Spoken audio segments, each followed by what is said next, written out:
Hello everyone. तो आपको board पे दिख रहा ही होगा, आज हम लोग जो चैप्टर डिस्कशन करने वाले हैं इसका नाम है एटॉमिक स्ट्रक्चर। नॉर्मली क्या है कि इस चैप्टर को मैं डिटेल में नहीं जाऊंगा। ये जो हमारा वीडियो है ये नॉर्मली उन स्टूडेंट के लिए है जो एंट्रेंस एग्जाम में 2021 या 2022 में बैठना चाहते हैं, जैसे नीट के लिए या जेईई मेंस के लिए।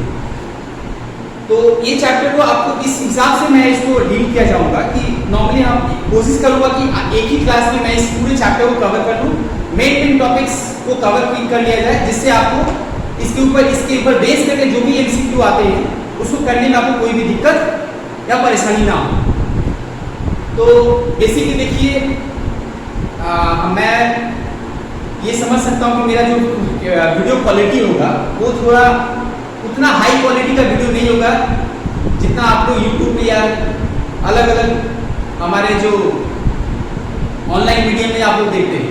फिर भी एक छोटा सा ट्राई है अपने छोटे से फ़ोन के द्वारा, ठीक है। यदि आप लोगों को ये वीडियो अच्छा लगे तो कमेंट कीजिएगा और इसको जितना आप सब्सक्राइब कर सके या जितने अपने दोस्तों को बीच इसको शेयर कर सके उतना अच्छा होगा और मुझे बहुत खुशी होगी।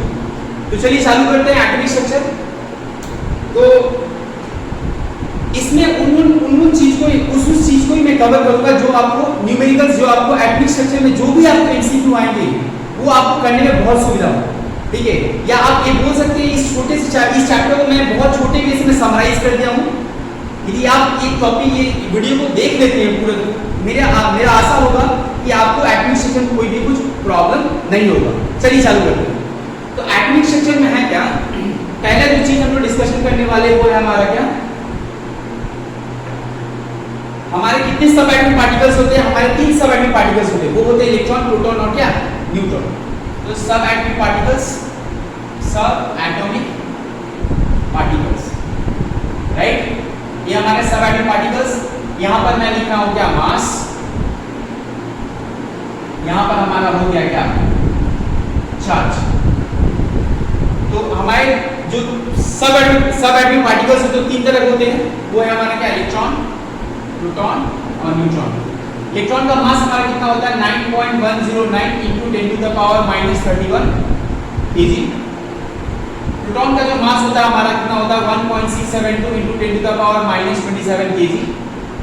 और न्यूट्रॉन का मास भी हमारा सेम ही होता है, 1.672 into 10 to the power -27 kg। यदि मैं इसके चार्ज के बारे में बात करता हूं तो इलेक्ट्रॉन कितना चार्ज कैरी करता है, -1.6 into 10 to the power -19 coulomb. Proton कितना चार्ज कैरी करता है हमारा, 1.6 into 10 to the power -19 coulomb. सिर्फ अंदर क्या है, यहाँ पर हमारा नेगेटिव है क्योंकि इलेक्ट्रॉन एक नेगेटिव चार्ज पार्टिकल्स है, और प्रोटॉन हमारा पॉजिटिव क्योंकि पॉजिटिव चार्ज पार्टिकल्स है। और न्यूट्रॉन का हमारा कोई चार्ज नहीं होता, न्यूट्रॉन का हमारा कोई भी चार्ज नहीं होता। यदि मैं यहाँ से एक बात करूँ, रिलेटिव चार्ज,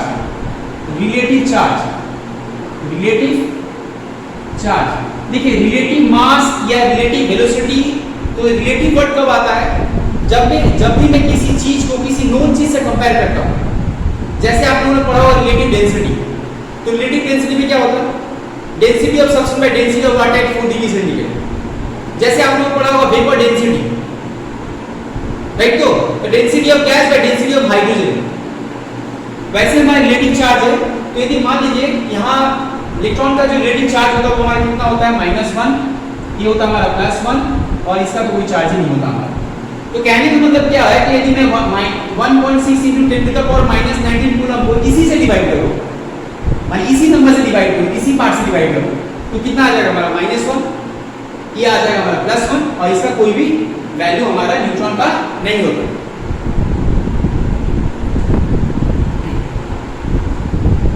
तो ये हो गया हमारे चार्ज के बारे में। नेक्स्ट मूव करते हैं हम।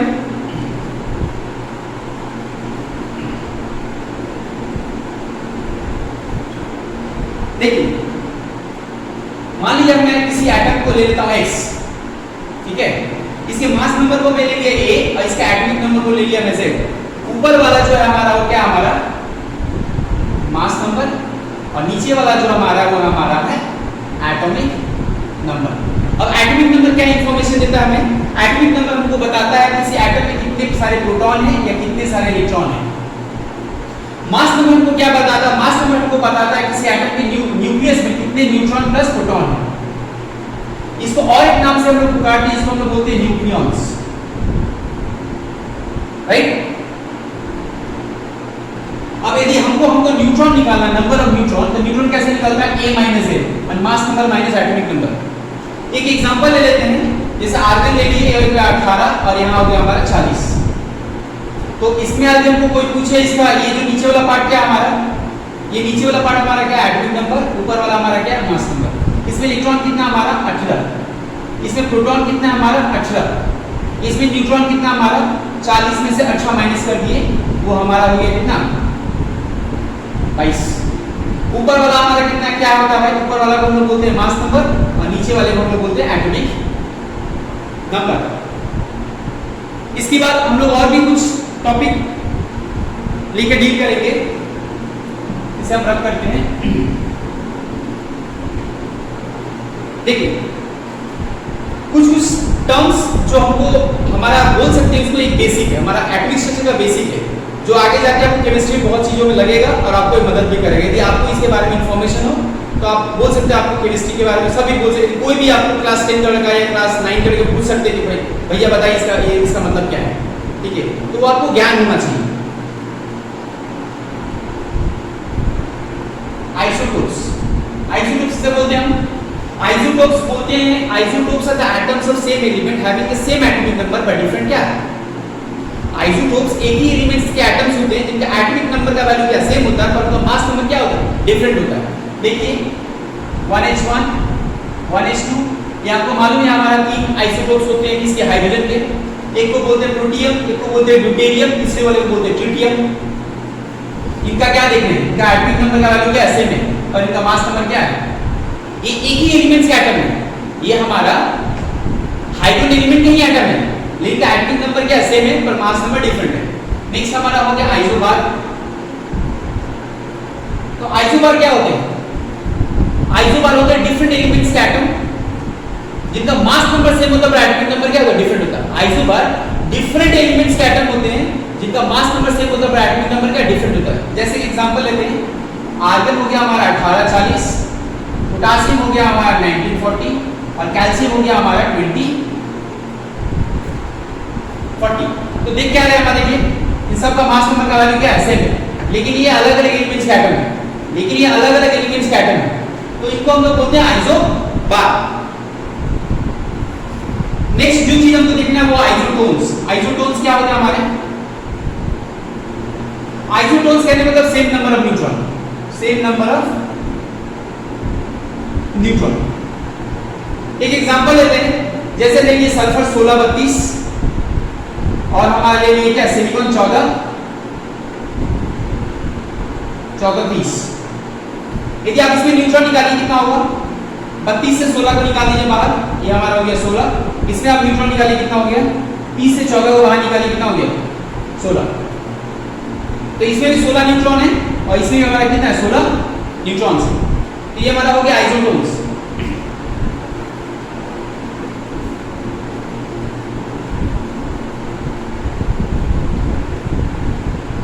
नेक्स्ट जो चीज हमको पढ़ना है वो है आइसोइलेक्ट्रॉनिक। तो आइसोइलेक्ट्रॉनिक स्पीशीज किसको बोलते हैं? आइसोइलेक्ट्रॉनिक उन स्पीशीज को बोला जाता है जिसमें इलेक्ट्रॉन का नंबर सेम होता है, which contains same number of electrons। तो आइसोइलेक्ट्रॉनिक स्पीशीज उन स्पीशीज को बोलते हैं जिनमें इलेक्ट्रॉन का नंबर क्या होता है? सेम होता है। जैसे एग्जांपल लेते हैं n-3, O-2, F-1, neon, sodium plus, magnesium 2 plus, aluminium plus 3। देखिए इसमें यदि नंबर ऑफ न्यूट्रॉन आप निकालिए कितना होगा? सॉरी नंबर ऑफ इलेक्ट्रॉन निकालिए, तो नॉर्मली नाइट्रोजन का एटॉमिक नंबर कितना होता है? 7 होता है। तो -3 इसमें 3 लिखना ज्यादा हो गया, तो 7 में 3 ऐड कर दिए कितना होगा हमारा? 10। ऑक्सीजन का एटॉमिक नंबर कितना? तो 8, इसमें 2 ऐड कर दीजिए कितना हो गया? 10। इसका 9 में 1 ऐड कर दीजिए कितना? 10। नियॉन का तो 10 ही होता है। सोडियम में क्या हो गया? 1 प्लस चार्ज ज्यादा हो गया, तो प्लस चार्ज ज्यादा होने के मतलब एक प्रोटॉन ज्यादा, एक इनडायरेक्टली बोलिए एक इलेक्ट्रॉन कम गया, तो इसमें से एक माइनस करने हो गया कितना हमारा? 10। मैग्नीशियम से 12 में से 2 माइनस कर दिया, हो गया 10। एल्यूमिनियम का 13 में से 3 माइनस कर दिया, हो गया हमारा कितना 10। तो देख रहे हैं क्या सब में क्या हमारा 10-10 इलेक्ट्रॉन है। सब जितने सारे आयन्स है सब के अंदर हमारा क्या है 10-10 इलेक्ट्रॉन है। तो इनको हम लोग बोल सकते हैं आइसो इलेक्ट्रॉनिक स्पीसीज।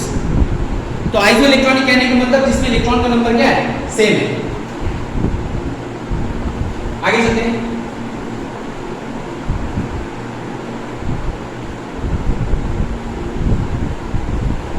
नेक्स्ट हमारा जो पार्ट है वो है जो हमें पढ़ना है iso diaper. Iso diaper.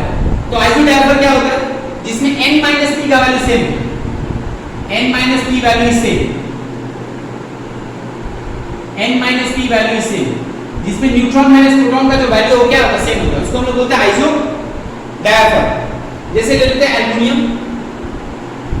13-17, aluminium 13-17 और फास्फोरस हमारा 15-21। निकालिए इसमें न्यूट्रॉन कितना है।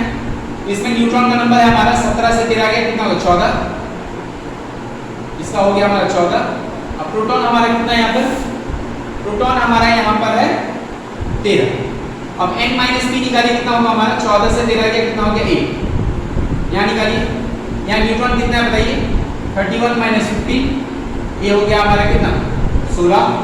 प्रोटॉन कितना हो गया हमारा 15। n-p निकालिए कितना हो गया हमारा 1। तो देखिए इसमें n-p का वैल्यू क्या सेम है, तो जिसमें n-p का वैल्यू सेम उसको हम लोग बोलते हैं आइसो डायफर। क्या कर देते हैं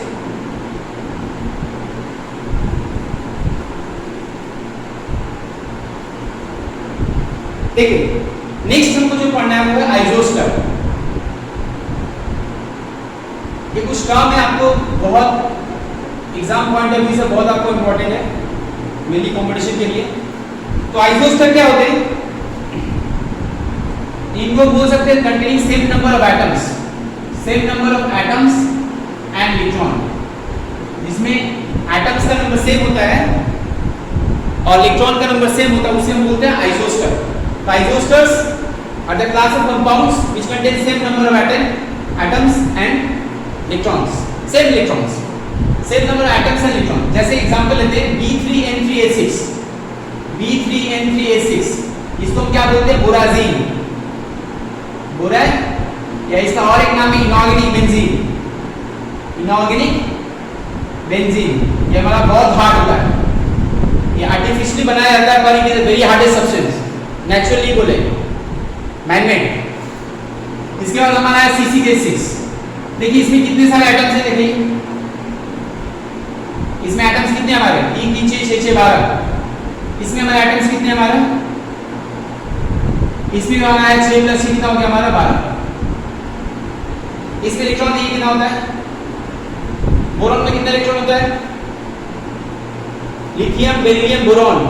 तो बोरॉन का होता है 5, 5 3 15, नाइट्रोजन का होता है 7, 7 3 21 + 6, तो 21 + 6 हो गया 27, 27 + 15 42। इसमें दिए कितना है 6 × कितना होता है 6, और ये हो गया 6 × 1, ये हमारा हो गया 42।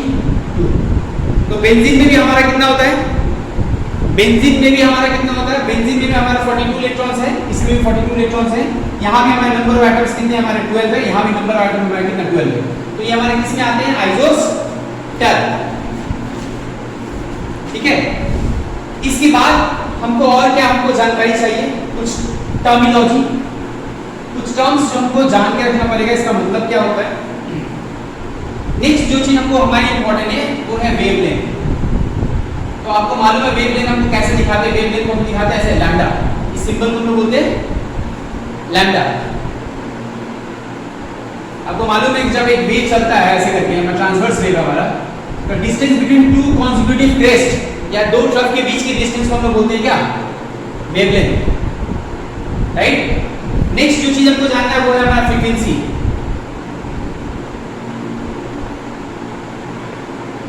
फ्रीक्वेंसी में कैसे करते हैं, इसको न्यू पढ़ते हैं हम लोग, इसको न्यू पढ़ते हैं, ऐसे डी को ऐसे हम लोग ऐसे मोड़ देते हैं, कभी कल आप FD लगा सकते हैं, कोई दिक्कत नहीं है।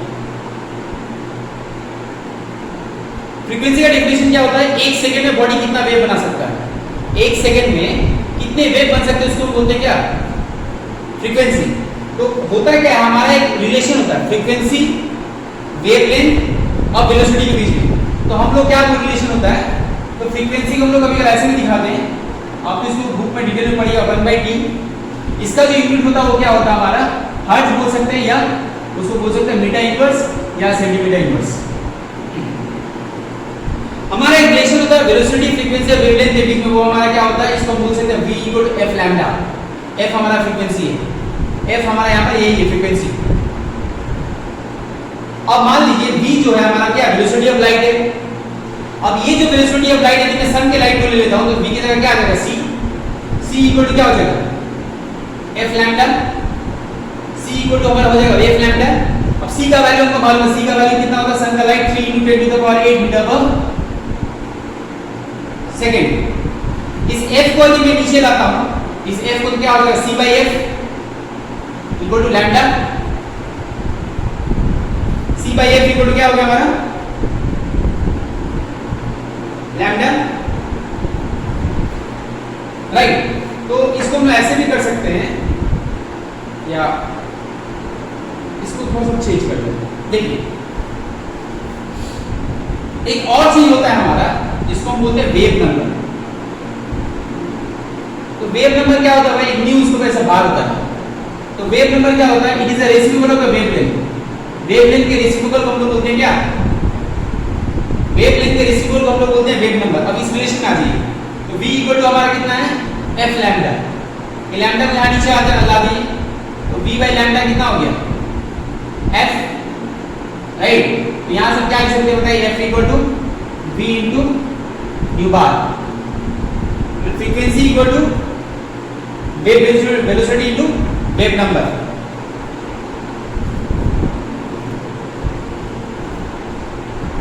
राइट, आगे बढ़ते हैं।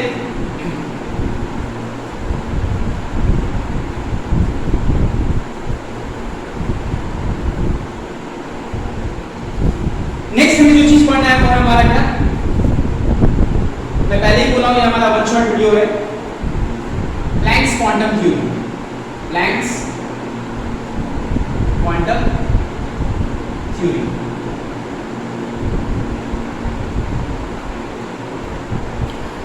तो प्लैंक्स का थ्योरी हमें क्या बोलता है, प्लैंक्स का थ्योरी बोलता है कि सन के रे ऑफ लाइट, जो भी सन का रे हमारा एक रे ऑफ लाइट अर्थ में आ रहा है, वो एक पैकेट के फॉर्म में आता है।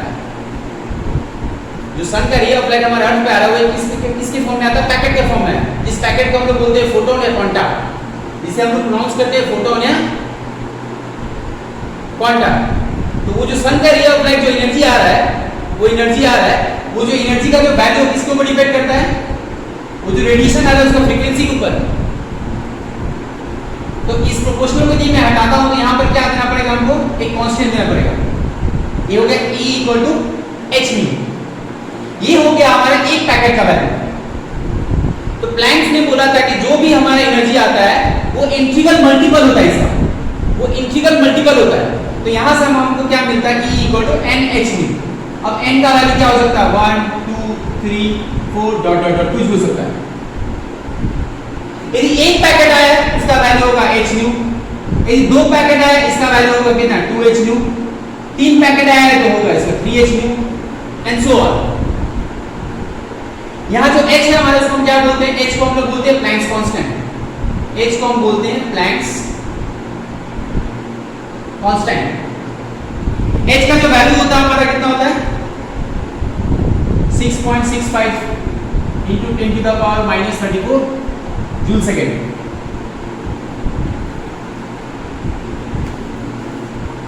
राइट, ये हमारा हो गया प्लैंक्स क्वांटम थ्योरी। तो प्लैंक्स का नॉर्मली यही कहना था कि कोई भी सन का रे ऑफ लाइट हमारे अर्थ में आता है, या कोई भी हमारा ट्रांजिशन होता है रेडिएशन का, वो एक पैकेट, यदि इलेक्ट्रॉन एक ऑर्बिट से दूसरे ऑर्बिट में जा रहा है, एक ऑर्बिट से दूसरे ऑर्बिट में जा रहा है, या मान लीजिए फिफ्थ ऑर्बिट से फोर्थ ऑर्बिट में आ रहा है, तो वो जो भी एनर्जी देगा उसका एक वैल्यू होगा, उसके वो एक पैकेट की तरह है। राइट, तो जो सन से जो रे ऑफ लाइट हमारे अर्थ में आ रहा है वो पैकेट के फॉर्म में आता है, इसको हम बोलते हैं फोटोन ऑफ क्वांटा। एक पैकेट का वैल्यू होगा 1hν, दो पैकेट का वैल्यू होगा 2hν, तीन पैकेट का वैल्यू होगा 3hν, और यहाँ पर h को हम लोग बोलते हैं Planck's constant.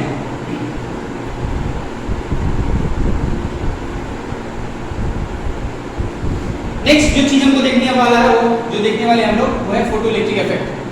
Photo electric effect. ये फोटो इलेक्ट्रिक इफेक्ट क्या बोलता है?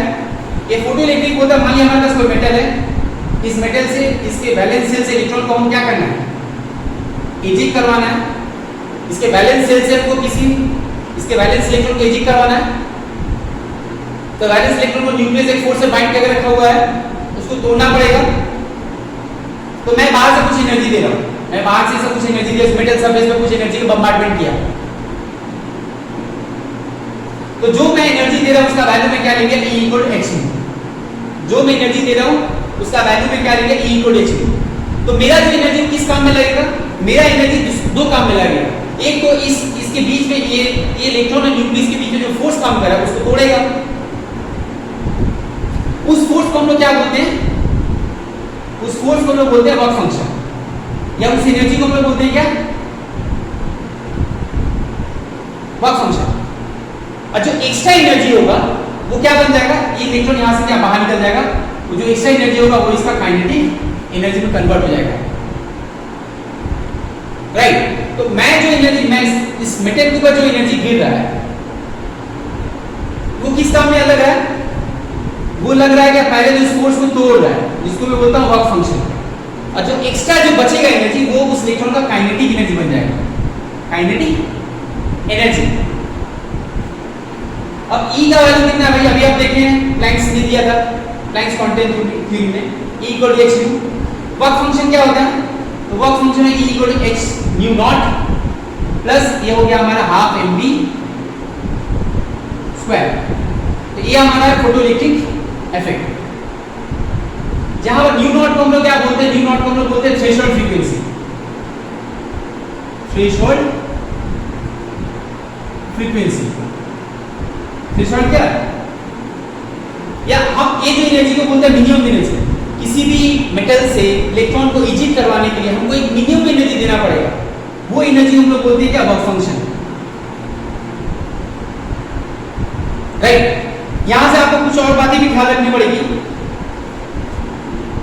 यदि आपको इलेक्ट्रॉन को इजेक्ट करवाना है, यदि आपको इलेक्ट्रॉन को इजेक्ट करवाना है, तो आपका जो फ्रीक्वेंसी होगा, जो एनर्जी आप गिरेगा, तो आपका जो फ्रीक्वेंसी होगा वो क्या होगा?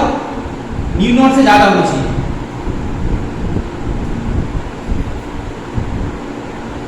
जो ये एनर्जी आप जो दे रहे हैं उसका जो फ्रीक्वेंसी है, वो फ्रीक्वेंसी इस न्यू नॉट से ज्यादा होना चाहिए, तभी इलेक्ट्रॉन यहां से इजेक्ट होगा, नहीं तो इलेक्ट्रॉन इजेक्शन पॉसिबल नहीं है। इलेक्ट्रॉन का इजेक्शन तभी पॉसिबल है यदि हमारा जो इंसिडेंट रेडिएशन है, ये इंसिडेंट जो एनर्जी है, उसका जो फ्रीक्वेंसी है इस मेटल के वर्क फंक्शन से, इस मेटल के तुम्हारा क्या थ्रेशोल्ड फ्रीक्वेंसी से ज्यादा हो, नहीं तो इलेक्ट्रॉन वहां से बाहर नहीं निकलेगा। ये हमारा हो गया फोटो इलेक्ट्रिक इफेक्ट के बारे में।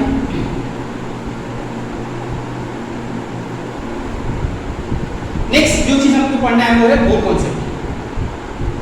बोर कॉन्सेप्ट पहले तो एक बात जानिए, बोर का जो कॉन्सेप्ट है, बोर ने जो भी कुछ डिराइव किया, बोर ने अपना जो भी कॉन्सेप्ट लगा के एक एटम के रेडियस के बारे में बताया, एक एटम के रेडियस के बारे में बताया, उसके उसमें जो इलेक्ट्रॉन मूव कर रहा है उसके वेलोसिटी के बारे में बताया।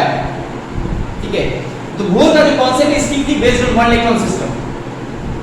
Strictly based on one electron system. कहने का मतलब क्या है? यदि आप बोला जाएगा बोर का जो फॉर्मूला है कि सोडियम एटम में क्या आप लगा पाइएगा, तो कभी नहीं लगा पाइएगा। क्यों? क्योंकि इसमें 11 इलेक्ट्रॉन है। हाँ, आप कब लगा पाइएगा? आप इसके लिए लगा पाइएगा +10 में। क्यों? क्योंकि इसमें 11 इलेक्ट्रॉन था, इसने 10 इलेक्ट्रॉन दे दिया। इसमें कितने इलेक्ट्रॉन है? 1 इलेक्ट्रॉन। तो बोर का जो कॉन्सेप्ट है strictly based on one electron system. कि बोर ने जो भी कुछ अपना फॉर्मूला डिराइव किया, वो मान के चला उन्होंने कि एक एटम का न्यूक्लियस के बाद जो ऑर्बिट है या शेल है, उसमें एक ही इलेक्ट्रॉन क्या कर रहा है? मूव कर रहा है।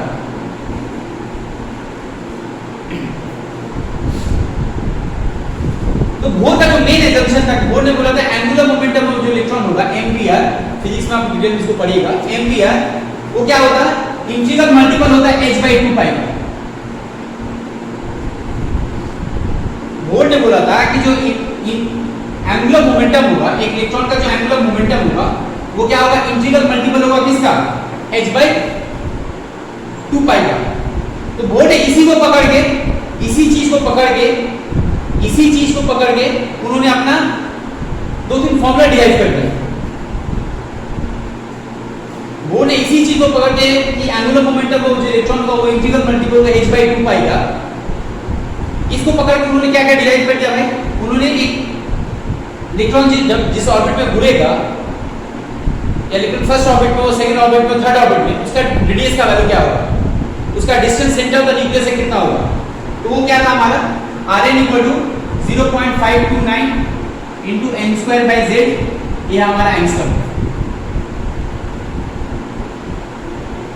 कभी कभी मैं इसको ऐसे भी लिखता हूं, कभी कभी हम लोग इसको ऐसे भी लिखते हैं, A0 × n²/z क्या हो गया, एंगस्ट्रॉम। बहुत इंपॉर्टेंट है आपके कंपटीशन के बेस के लिए, आपके जेई और नीट के लिए आपका ये फॉर्मूला, बहुत सारे न्यूमेरिकल्स में हमारा ये फॉर्मूला लगता है। नेक्स्ट हमारा वेलोसिटी ऑफ द इलेक्ट्रॉन। तो वेलोसिटी उन्होंने कितना बोला था, 2.18 × 10⁶ z/n, z/n 2.18 × 10⁶ z/n मीटर पर सेकेंड। ये हमारा वेलोसिटी का फॉर्मूला है। नेक्स्ट हमारा एनर्जी का फॉर्मूला क्या है?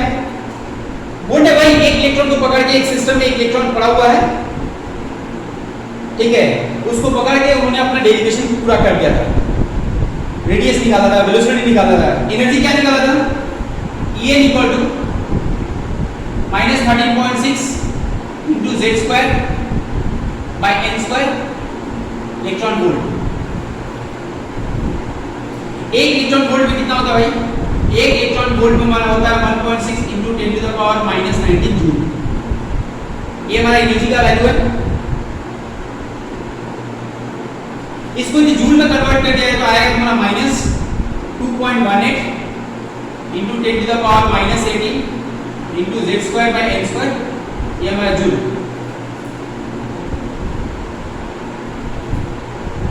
जूल पर एटम बोल सकते हैं इसको, एक एटम के लिए, राइट। तो ये हमारा हो गया रेडियस, ये हमारा हो गया वेलोसिटी, ये हमारा हो गया एनर्जी। आगे चलते हैं। देखिए अब ये जो हमारा एनर्जी है, एनर्जी किससे मिलकर बना भाई? हमारा पोटेंशियल प्लस काइनेटिक। देखिए बेसिकली क्या है कि मैं जो भी आज डिस्कशन कर रहा हूं, मेरा जो भी इस वीडियो, इस क्लास में जो भी डिस्कशन है हमारा, वो नॉर्मली स्ट्रिक्टली बेस्ड है बोर्ड के लिए नहीं। एंट्रेंस जो जेईई मेंस या नीट में जो हमारे स्टूडेंट जो बैठना चाहते हैं उनके लिए बेस करके, तो इसमें बहुत छोटी में समराइज करके पूरे चैप्टर कवर किया गया है। तो टोटल एनर्जी हमारा किसमें ब्रेक होता है भाई? काइनेटिक प्लस क्या होता है? पोटेंशियल। देखा गया है काइनेटिक एनर्जी का जो वैल्यू होता है, काइनेटिक एनर्जी का हमारा जो वैल्यू है वो कितना होता है? हमारा काइनेटिक एनर्जी होता है जितना हमारा टोटल एनर्जी था। तो काइनेटिक एनर्जी का वैल्यू जो है वो है 13.6 × z²/n² इलेक्ट्रॉन वोल्ट। ये हमारा काइनेटिक एनर्जी वैल्यू है। पोटेंशियल एनर्जी कितना है भाई? पोटेंशियल एनर्जी है -2 × kinetic energy, -2 × 13.6 × z²/n² electron volt. तो टोटल एनर्जी क्या है भाई हमारा? तो टोटल एनर्जी पोटेंशियल एनर्जी कितना है हमारा? -2 काइनेटिक एनर्जी, इसका 2 गुना है ना, प्लस काइनेटिक एनर्जी, तो ये वैल्यू कितना हो गया? Minus kinetic energy. तो टोटल एनर्जी का जो वैल्यू कभी कभी एग्जाम में क्या होगा, आपको टोटल एनर्जी ना देख के आपको पूछेगा पोटेंशियल एनर्जी कितना है, आपको या तो काइनेटिक एनर्जी पूछ देगा, तो आप चक्कर में पड़ जाएगा। इसलिए आपको एक बात याद रखिएगा कि काइनेटिक एनर्जी का जो वैल्यू होता है काइनेटिक एनर्जी, वो टोटल एनर्जी के बराबर ही होता है। पोटेंशियल एनर्जी क्या होता है? इसका 2 गुना होता है, ठीक है। तो पोटेंशियल एनर्जी होता है क्या? किसी सिस्टम को कहीं और पड़ा हुआ, उसको एक जगह लाना, कोई एक चार्ज इनफिनिट डिस्टेंस पड़ा हुआ, उसको एक पॉइंट पे लेके आने में जितना हम लोग वर्क डन करते हैं, वही क्या होता है? उस पॉइंट पे क्या होता है? Potential energy. तो ये हो गया टोटल एनर्जी मेरा कितना होगा? -k। तो देखा जाता है टोटल एनर्जी का वैल्यू देखा जाए कैलकुलेट करके, वो मेरा इतना आता है -13.6 × z²/n² इलेक्ट्रॉन वोल्ट। और जूल में हमारा इतना होगा -2.18 × 10⁻⁻18 z²/n² जूल पर एटम। नेक्स्ट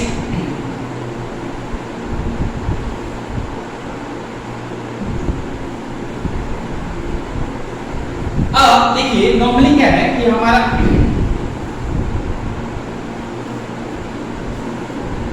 एक इलेक्ट्रॉन, मान लीजिए कि एक इलेक्ट्रॉन फर्स्ट ऑर्बिट में बैठा है या सेकंड ऑर्बिट में बैठा है, थर्ड ऑर्बिट में बैठा है, उसको फोर्थ ऑर्बिट में ले जाना है। तो लो एनर्जी लेवल से हाई एनर्जी लेवल पे मैं ले जाता हूं तो हमको कुछ एनर्जी देना पड़ेगा, उस एनर्जी का अपना एक फ्रीक्वेंसी होता है, उस एनर्जी का अपना एक वेवलेंथ होता है, उस एनर्जी का अपना एक फ्रीक्वेंसी होता है। तो जो एनर्जी मैं दूंगा एक इलेक्ट्रॉन को एक ऑर्बिट से लेकर दूसरे ऑर्बिट में एक्साइट करने के लिए, उसका वैल्यू क्या होगा, या वो जो एनर्जी मैं दूंगा उसका वैल्यू क्या है। तो जो मैं एनर्जी दूंगा वो एक पैकेट का फॉर्म होगा, उसका अपना एक फ्रीक्वेंसी, अपना एक वेवलेंथ है, ठीक है। उसको मैं कैसे कैलकुलेट करूंगा, या मान लीजिए जो एनर्जी मैं दे रहा हूं उसको मैं क्या बोलता हूं, एब्जॉर्प्शन स्पेक्ट्रम, वहां एब्जॉर्ब हो रहा है। एक इलेक्ट्रॉन हाई लेवल में बैठा हुआ, मान लीजिए 5 या 6 ऑर्बिट में बैठा हुआ, उसको सेकंड ऑर्बिट में लाना है। तो जब वो इलेक्ट्रॉन आएगा तो कुछ एनर्जी वो बाहर को छोड़ेगा, उसका भी अपना एक फ्रीक्वेंसी, अपना एक वेवलेंथ है, उसका अपना एक वेव नंबर है। तो वो जो एनर्जी छोड़ेगा उसका फ्रीक्वेंसी क्या है, उसका वेवलेंथ क्या है, कैसे जान पाएंगे, उसके लिए हमारे पास एक फॉर्मूला है।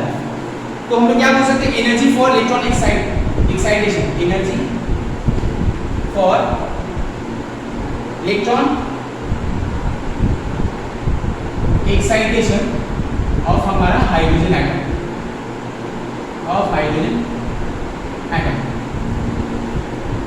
ये का वैल्यू क्या होता है, हमारा ये होता है हमारा 13.6 into z square 1 by n1 का स्क्वायर माइनस 1 by n2 का स्क्वायर इलेक्ट्रॉन वोल्ट। ये हमारा एनर्जी डिफरेंस है। मान लीजिए आपको फोर्थ ऑर्बिट से फिफ्थ ऑर्बिट पे ले जाना है, फोर्थ ऑर्बिट से, तो n1 का वैल्यू लेगा 4, n2 का वैल्यू लेगा 5, और यहाँ सब कैलकुलेट कर लीजिए। जिस एटम के लिए आपको लगाना है, z हमारा हो गया उसका एटॉमिक नंबर, z हमारा हो गया हमारा उसका एटॉमिक नंबर। ऐसा देखिए आप उसका वैल्यू कैलकुलेट कर सकते हैं। अब एनर्जी क्या होता है भाई, h new 13.6 into z square 1 by n1 का स्क्वायर माइनस 1 by n2 का स्क्वायर, राइट।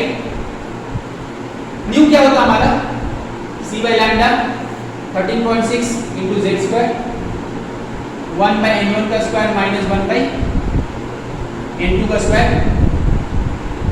इस hc को मैं यहां ला देता हूं, क्या बन जाएगा हमारा, बताइए। यहां हो जाएगा हमारा 1 by lambda equal to 13.6 by hc into z square, bracket में हमारा कितना है 1 by n1 का स्क्वायर माइनस 1 by n2 का स्क्वायर। यदि मैं इसको कैलकुलेट करता हूं, इसका और एक टर्म्स हम लोग इंडिकेट करते हैं, इसको बोलते हैं RH, z square 1 by n1 का स्क्वायर माइनस 1 by n2 का स्क्वायर। इस RH को क्या बोलते हैं, इस RH को हम लोग बोलते हैं रिडबर्ग कांस्टेंट, इस RH को हम लोग बोलते हैं रिडबर्ग कांस्टेंट। ये हमारा हो गया 1 by लैम्डा, 1 by लैम्डा को हम लोग क्या बोलते हैं, वेव नंबर, ये हो गया हमारा वेव नंबर। तो RH into z square 1 by n1 का स्क्वायर माइनस 1 by n2 का स्क्वायर। तो देखिए यहां से आप क्या कर सकते हैं, RH का हमारा वैल्यू कितना होता है, RH का जो वैल्यू होता है वो होता है 109700 सेंटीमीटर इनवर्स। ये हमारा रिडबर्ग कांस्टेंट का वैल्यू होता है। अब इस फॉर्मूला के बदल से आपको क्या मालूम चलेगा, आपको मालूम चल जाएगा कि एक दो ऑर्बिट के बीच में जो इलेक्ट्रॉन का लगेगा या वहां से एनर्जी निकलेगा उसका वैल्यू कितना होगा, जो एनर्जी आप दीजिएगा उसका फ्रीक्वेंसी क्या है, उसका वेवलेंथ क्या है, उसका वेव नंबर क्या है, ठीक है। तो ये फॉर्मूला की मदद से आप इसमें बहुत कुछ आप सॉल्व कर सकते हैं। आपको एग्जाम पॉइंट ऑफ व्यू से न्यूमेरिकल का पेज से यहां से बहुत इंपॉर्टेंट नंबर, ये वाला और हमारा ये वाला।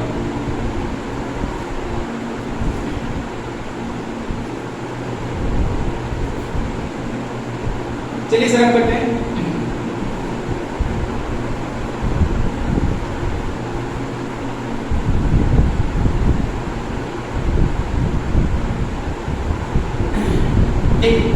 नेक्स्ट हमको पढ़ना है line spectrum hydrogen atom, line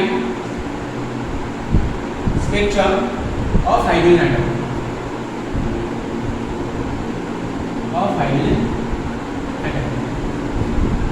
देखिए लाइन स्पेक्ट्रम हाइड्रो एटम का मतलब क्या हो गया, असल में क्या है हमारा कि रदरफोर्ड का जो थ्योरी उसमें कुछ गलतियां थी, रदरफोर्ड का जो थ्योरी था उसमें कुछ गलतियां थी। वो गलतियां क्या थी? तो रदरफोर्ड ने बोला था जब एक देखा गया था क्या कि जब इलेक्ट्रॉन एक ऑर्बिट से दूसरे ऑर्बिट पे जंप कर जाए, क्योंकि इलेक्ट्रॉन तो घूम रहा है भाई, इलेक्ट्रॉन तो एक चार्ज पार्टिकल है, तो जब एक चार्ज पार्टिकल किसी चार्ज पार्टिकल के अंतर्गत घूमता रहता है, तो इलेक्ट्रॉन कहाँ घूमता है? न्यूक्लियस के आसपास घूमता रहता है। एक इलेक्ट्रॉन कहाँ घूमता है? न्यूक्लियस के आसपास घूमता है। न्यूक्लियस में कौन बैठा है? प्रोटॉन और न्यूट्रॉन। तो न्यूक्लियस का भी अपना एक चार्ज है, पॉजिटिव चार्ज है, इलेक्ट्रॉन भी एक चार्ज है। तो एक चार्ज पार्टिकल जब घूमेगा तो कंटिन्यूअसली क्या करेगा? एनर्जी रेडिएट करेगा। यही ना हम लोग का थर्मोडायनामिक कॉन्सेप्ट है कि जब भी एक क्लासिकल थर्मोडायनामिक यही बोलता है कि जब एक चार्ज पार्टिकल दूसरे चार्ज पार्टिकल अंतर्गत घूमता रहता है तो हमेशा एनर्जी क्या करता है? रेडिएट आउट करता है। तो साइंटिस्ट लोगों ने सोचा क्या करें, ये जो एनर्जी दे रहा है उसको रिकॉर्ड किया जाए, तो उनको क्या लगा था? उनको ऐसा लगा था कि जो एनर्जी बाहर निकलेगा वो ये कंटिन्यूअसली होगी, इलेक्ट्रॉन तो कंटिन्यूअसली घूम ही रहा है, कंटिन्यूअसली वो चक्कर मार रहा है। लेकिन वो लोग क्या देखे थे कि वहाँ जो एनर्जी जो बाहर नहीं कंटिन्यूअस नहीं निकल रहा, एक लाइन स्पेक्ट्रम के फॉर्म में निकल रहा था। वो एनर्जी कभी निकल रहा था, फिर कभी बंद हो जाता, फिर निकल रहा था, फिर बंद हो जाता। वो जो एनर्जी जब इलेक्ट्रॉन जब न्यूक्लियस के आसपास घूम रहा था तो उसे तो कंटिन्यूअसली एनर्जी देना चाहिए, पर ऐसा नहीं हो रहा था। कभी एक दो लाइन दिख रहा था, फिर कुछ समय के लिए वैकेंट, फिर कुछ लाइन दिखा, फिर कुछ समय के लिए वैकेंट, फिर कुछ समय दिखेगा। रदरफोर्ड के बारे में पूछा कि इसके बारे में क्या है, इसके बारे में एक्सप्लेनेशन कीजिए, तो रदरफोर्ड ने इसके बारे में कोई एक्सप्लेनेशन नहीं किया था। तो देखिए क्या है, जब एक इलेक्ट्रॉन एक ऑर्बिट से दूसरे ऑर्बिट में आता है, जब एक इलेक्ट्रॉन को एक ऑर्बिट से दूसरे ऑर्बिट में लाते हैं, तो मैं बोला उसका अपना एक एनर्जी है, उसका अपना एक फ्रीक्वेंसी है, उसका अपना एक वेवलेंथ है, ठीक है। अब वो जो एनर्जी है वो हमारा एक रीजन में पड़ता है, चाहे हो सकता है जिसको हम देख भी सकते हैं, हो सकता है मैं उसको देख भी सकता हूँ। तो हमारा अलग अलग रीजन है, अल्ट्रा वायलेट है, विजिबल है, इंफ्रारेड है, ठीक है। तो यही से हमारा आता है एक सीरीज होता है जिसको हम लोग बोलते हैं लाइमन सीरीज। तो लाइमन सीरीज क्या बोलते हैं भाई? मान ले अभी अब आपको जो एनर्जी का फॉर्मूला दिखाया था, यदि उसमें n1 का वैल्यू 1 हो, उसमें यदि n1 का वैल्यू 1 और n2 का वैल्यू कुछ भी हो, n2 वैल्यू 2 3 4 5 6 कुछ भी, मैंने 2 से 1 पे आए या 3 से 1 पे आए या 4 से 1 पे आए, कुछ भी कहीं से भी ट्रांजिशन हो, लेकिन n1 का वैल्यू 1 हो, तो उस सीरीज को हम लोग बोलते हैं लाइमन सीरीज। उस सीरीज को हम लोग बोलते हैं लाइमन सीरीज। तो वहां जो एनर्जी होता है, वहां जो फ्रीक्वेंसी होता है, वहां जो वेवलेंथ होता है, किस रीजन में पड़ता है? वो पड़ता है यूवी रीजन, वो हमारा पड़ता है यूवी अल्ट्रावायलेट रीजन, राइट। वैसे हमारा नेक्स्ट जो सीरीज है वो है बाल्मर सीरीज। यदि n1 का वैल्यू 1 हो, n2 का वैल्यू हमारा कितना है? n2 है, सॉरी, ये 3 है, 4 है, 5 कुछ हो सकता है, डॉट डॉट ऐसा मामले में 7 ही पीरियड होता है।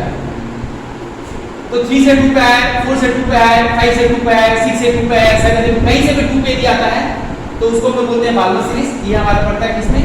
ये हमारा पड़ता है विजिबल रीजन।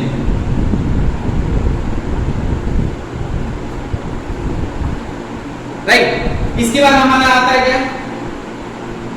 इसके बाद हमारा है पैशन सीरीज।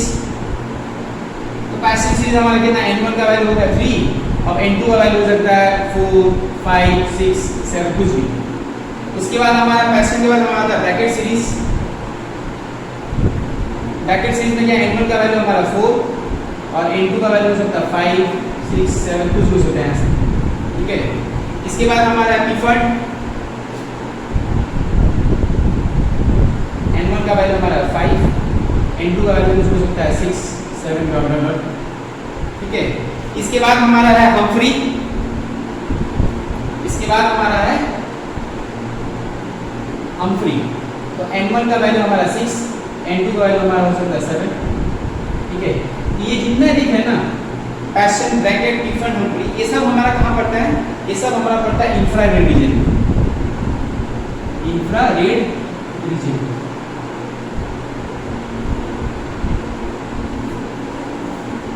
राइट, तो ये हमारा हो गया कुछ नाइट स्पेक्ट्रम हाइड्रोजन एटम के बारे में। अब देखिए, मान लीजिए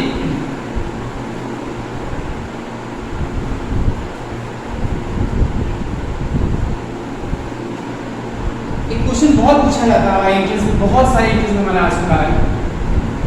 number of spectral lines, number of spectral lines.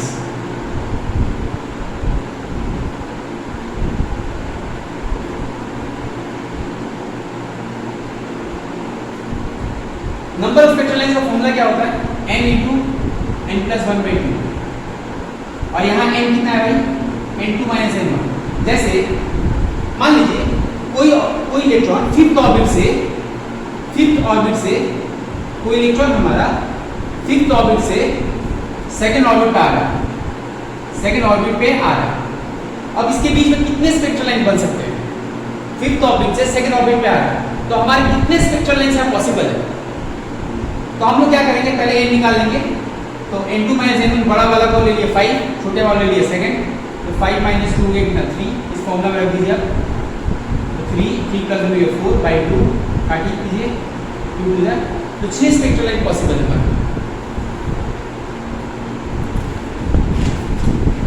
Right, तो यदि कोई इलेक्ट्रॉन पांचवें ऑर्बिट से सेकंड ऑर्बिट पे जाना चाहता है, उसके बीच में कितने स्पेक्ट्रल लाइन पॉसिबल हो सकते हैं? हमारे 6 स्पेक्ट्रल लाइन पॉसिबल हो सकते हैं। मेरे कहने का मतलब क्या है, जैसे मान लीजिए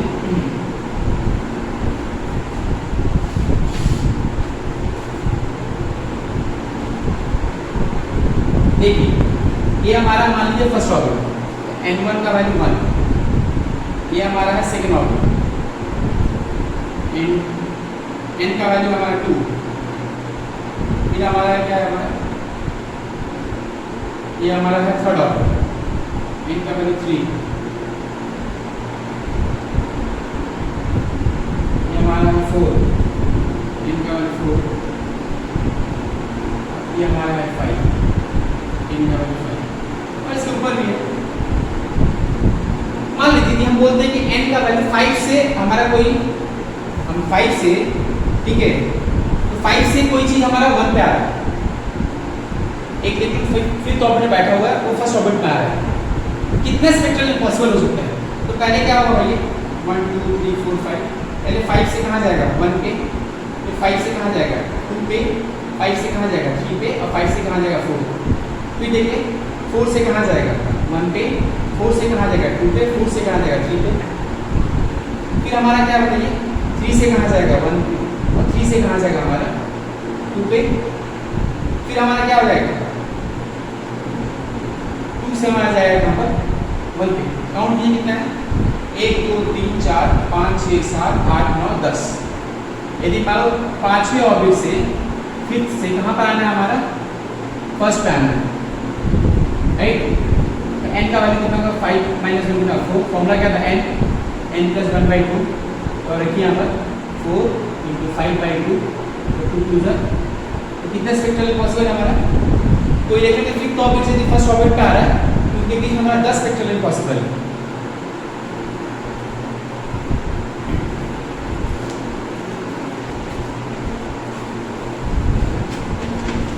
देखो कभी कभी हमारे इसके ऊपर कुछ न्यूमेरिकल्स भी हमारे पूछे जाते हैं, इसके हमारे बहुत हमारे न्यूमेरिकल्स पूछे जाते हैं। कुछ न्यूमेरिकल्स ऐसे आपको घुमा के दे दिया जाएगा, जैसे मान लीजिए आपको बोल दे अल्फा लाइन और बाल्मर सीरीज, अल्फा लाइन और बाल्मर सीरीज। तो अल्फा लाइन किसको बोलते हैं? अल्फा लाइन को बोलते हैं फर्स्ट लाइन, पहले लाइन को हम बोलते हैं बाल्मर, पहले लाइन को हम बोलते हैं अल्फा लाइन। अब बाल्मर सीरीज का पहला लाइन कौन सा भाई? तो बाल्मर सीरीज में हमको मालूम है n1 का वैल्यू 2 होता है, और n2 वाले क्या हो सकता है? 3 4 5 6 7। तो बाल्मर सीरीज का पहला लाइन हो गया 3 से लेकर 2 पे, ये तो पहला लाइन है। तो यहाँ पर n1 का वैल्यू क्वेश्चन में डायरेक्टली आपको नहीं बोला गया कि कहाँ से कहाँ ट्रांजिशन हो रहा है, आपको बोल दिया अल्फा लाइन। तो आपको समझ जाना पड़ेगा n1 का वैल्यू 2 है और n2 वैल्यू हमारा क्या है? 3 है। यदि आपको बोलते हैं बीटा लाइन, तो बीटा लाइन माने क्या हो गया? Second line. तो बोले बाल्मर सीरीज का सेकंड लाइन कौन सा है? 4 से लेके 2, और n1 का वैल्यू 2 है, n2 वैल्यू 4 है। आपको बोलते गामा लाइन, तो गामा लाइन कौन सा है भाई? Third line. Third and gamma series कौन सा होगा? n1 का वैल्यू 2 होगा और n2 का वैल्यू हमारा कितना होगा? 5। फिर हमारा क्या है? डेल्टा लाइन, इसको हम बोलते हैं क्या? Fourth line. यदि बाल्मर सीरीज का डेल्टा लाइन की बात करें तो n1 का वैल्यू 2 हो गया और n2 वैल्यू कितना हो गया? 6। तो ऐसे करके इसके ऊपर बहुत सारे हमारे मेंस में और हमारे एडवांस में और नीट में हमारे न्यूमेरिकल्स बनते हैं जो डायरेक्टली लिखा नहीं होता है कहाँ से कहाँ ट्रांजिशन का, और वहाँ पर ऐसे ऐसे वर्ड को इंसर्ट कर लिया जाता है। तो वहाँ पर आपको इससे देख के आपको पहचान लेना पड़ेगा कि आपका n1 का वैल्यू क्या होगा और आपका n2 का वैल्यू क्या होगा। ठीक है, यदि मान लीजिए कि आपको बोले कि एक एनर्जी का ट्रांजिशन हुआ, माने एक इलेक्ट्रॉन का ट्रांजिशन, एक इलेक्ट्रॉन कहीं से कहीं आता है। मान लीजिए एक इलेक्ट्रॉन को हमको सेकंड ऑर्बिट से फिफ्थ ऑर्बिट 50th ऑर्बिट पे ले जाना है। नॉर्मली तो हमारा 7th ऑर्बिट होता है, लेकिन हमारा न्यूक्लियस पर इनफाइनाइट स्पेस होता है। तो सेकंड ऑर्बिट से हमको फिर कहाँ ले जाना है? 50th ऑर्बिट में। ठीक है, और एक को हम कहाँ ले जाना है? फर्स्ट से ले जाना सेकंड ऑर्बिट में। अब यदि एग्जाम में हमारा क्वेश्चन आता है, बताइए इसमें सबसे एनर्जी का वैल्यू किसका होगा? इससे इसका होगा या इसका होगा? बोलिए। एक ट्रांजिशन करवाना है 2 से लेकर 50 में और एक को करवाना है 1 से लेकर 2 में। तो एनर्जी का गैप, एनर्जी का वैल्यू क्या है? तो आपको ये मालूम होना चाहिए कि लाइमन का जो सबसे छोटा वाला लाइन होता है ना, लाइमन का सबसे छोटा वाला कौन सा होता है? 1 से लेकर 2। वो बाकी सब बड़ों से भी बड़ा है, वो बाकी सब बड़ों का भी क्या है? बड़ा है। क्योंकि आपको मैं दिखाया था लाइमन का पहला लाइन कितना है, लाइमन का सेकंड लाइन के बीच में एनर्जी गैप बहुत बड़ा है। उसके बाद जितने ऊपर जाते हैं उतना गैप क्या छोटा होता चल जाता है। तो लाइमन सीरीज का जो पहला लाइन होता है वो बाकी सब जो भी सीरीज है, बाल्मर, पैशन, ब्रैकेट, टिफन, हम्फ्री, उन सब बाकी सब का जो बड़ा लाइन है उससे भी क्या होगा? बड़ा होगा। मतलब उसमें जो एनर्जी का जो वैल्यू होगा वो इसके कंपैरिजन में क्या होगा? छोटा होगा। तो मैं इनडायरेक्टली बोल सकता हूँ क्या कि E2 माइनस E1 का जो वैल्यू होगा वो हमेशा क्या होगा? E50 माइनस E2 से क्या होगा? ज्यादा होगा।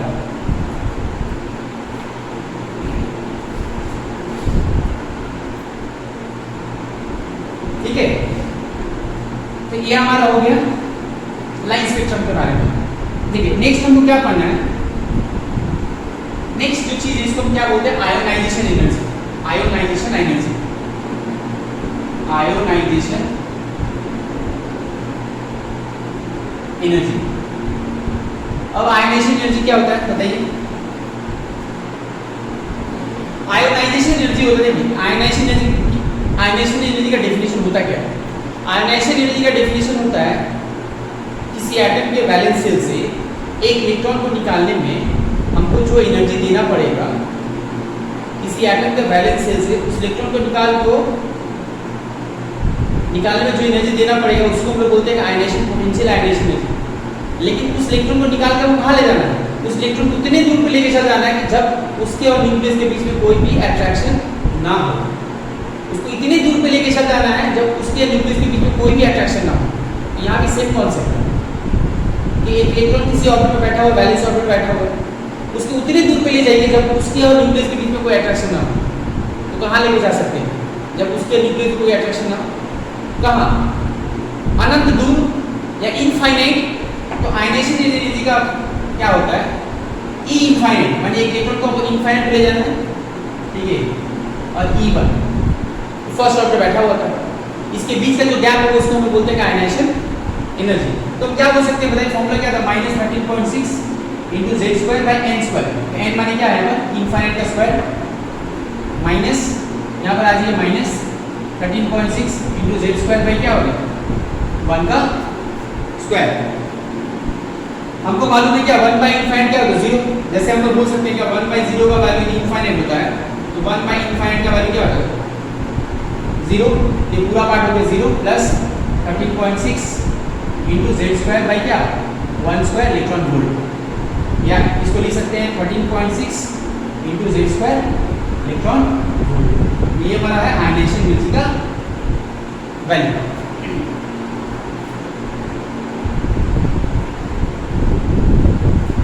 ठीक है, जब हम लोग बात करते हैं किसी ग्राउंड स्टेट एनर्जी के बारे में बात करते हैं। ग्राउंड स्टेट एनर्जी मतलब फर्स्ट ऑर्डर। जब किसी एटम के ग्राउंड स्टेट एनर्जी के बारे में बात करते हैं, इसका मतलब हम जानना चाहते हैं उसका फर्स्ट ऑर्बिट। तो फर्स्ट ऑर्बिट में n का वैल्यू को लगा देंगे, जो एटम होगा उसका z का उसका एटॉमिक नंबर का वैल्यू पुट कर दीजिए, राइट। नेक्स्ट हम लोग आगे चलते हैं। तो नेक्स्ट हमारा जो पार्ट है वो क्या है,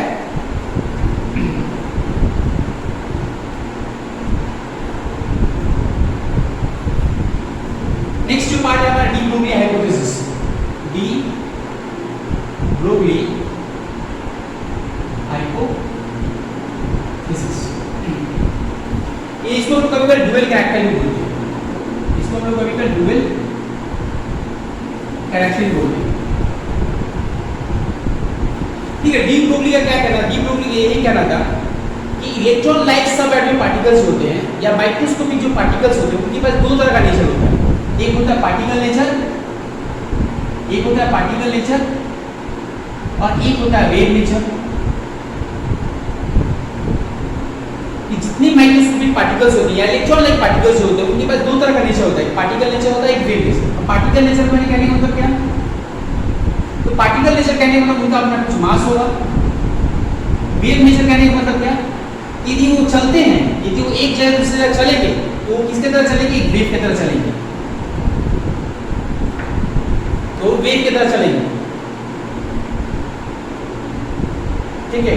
यदि मान लीजिए मैं आपकी तरफ कोई मेरे बगल में कोई लड़का खड़ा है, उसको मैं एक पत्थर से फेंक रहा हूँ, उसको पत्थर फेंक रहा हूँ उसको, क्या आपने कभी ऐसा नोटिस किया कि पत्थर क्या ऐसे वेव के फॉर्म में जाता है क्या उसके पास, जाता है क्या, नहीं, वो ऑलमोस्ट स्टेडी जाता है ना।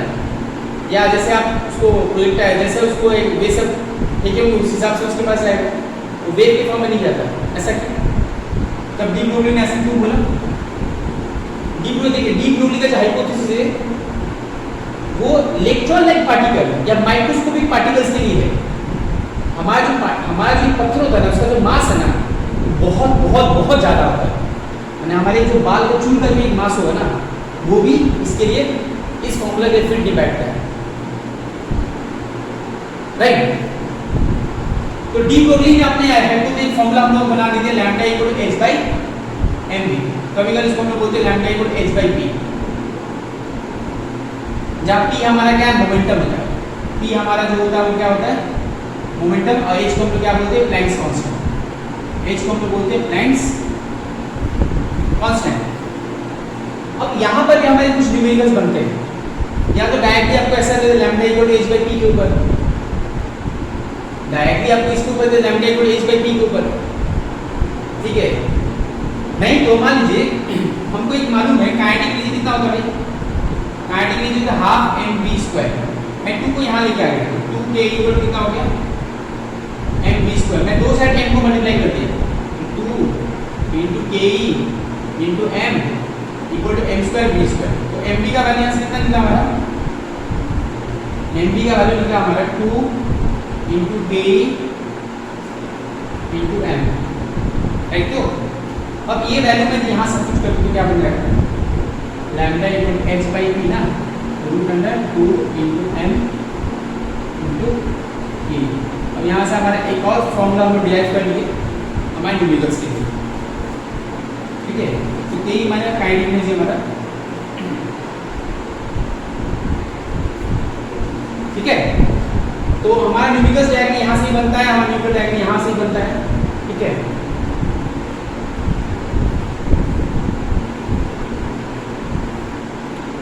चलिए नेक्स्ट टॉपिक की तरफ चलते हैं हम लोग।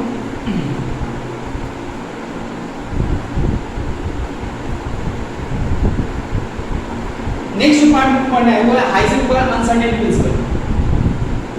Heisenberg uncertainty principle.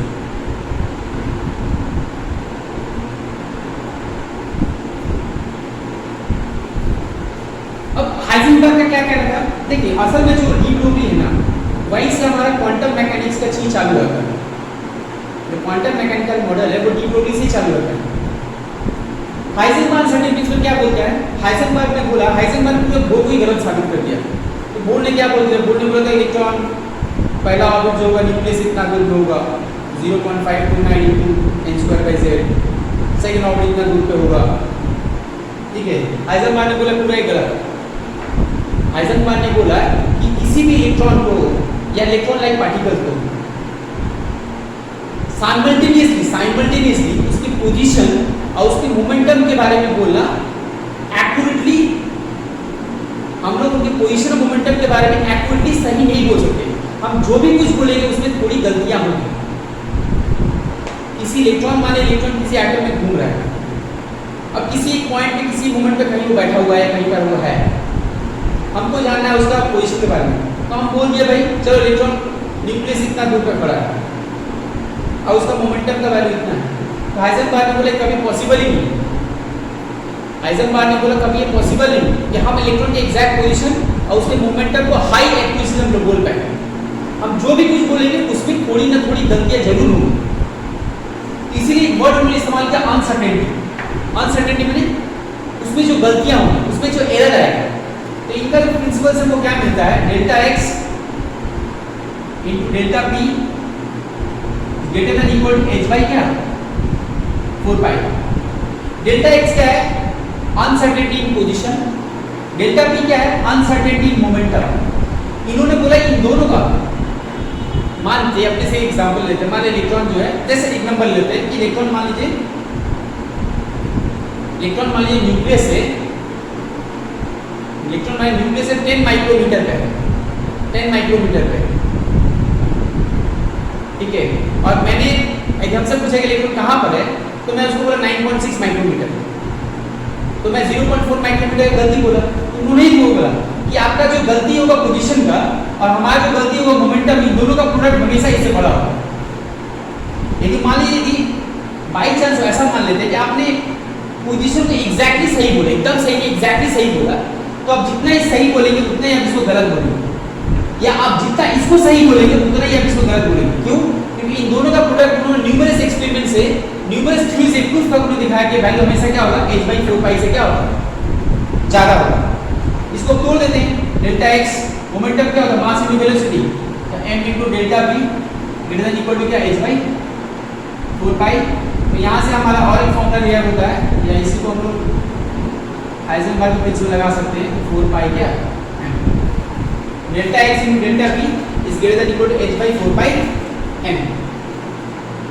ये भी याद है कि हाइजेनबर्ग का जो अनसर्टेन प्रिंसिपल है वो भी सिर्फ क्या इलेक्ट्रॉन लाइक पार्टिकल के लिए एप्लीकेबल है, सबके लिए एप्लीकेबल नहीं है।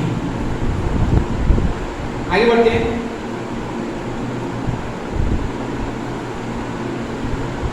नेक्स्ट जो हमको पढ़ना है वो हमारा क्या, स्क्रॉडिंजर इक्वेशन, स्क्रॉडिंजर इक्वेशन, ठीक है।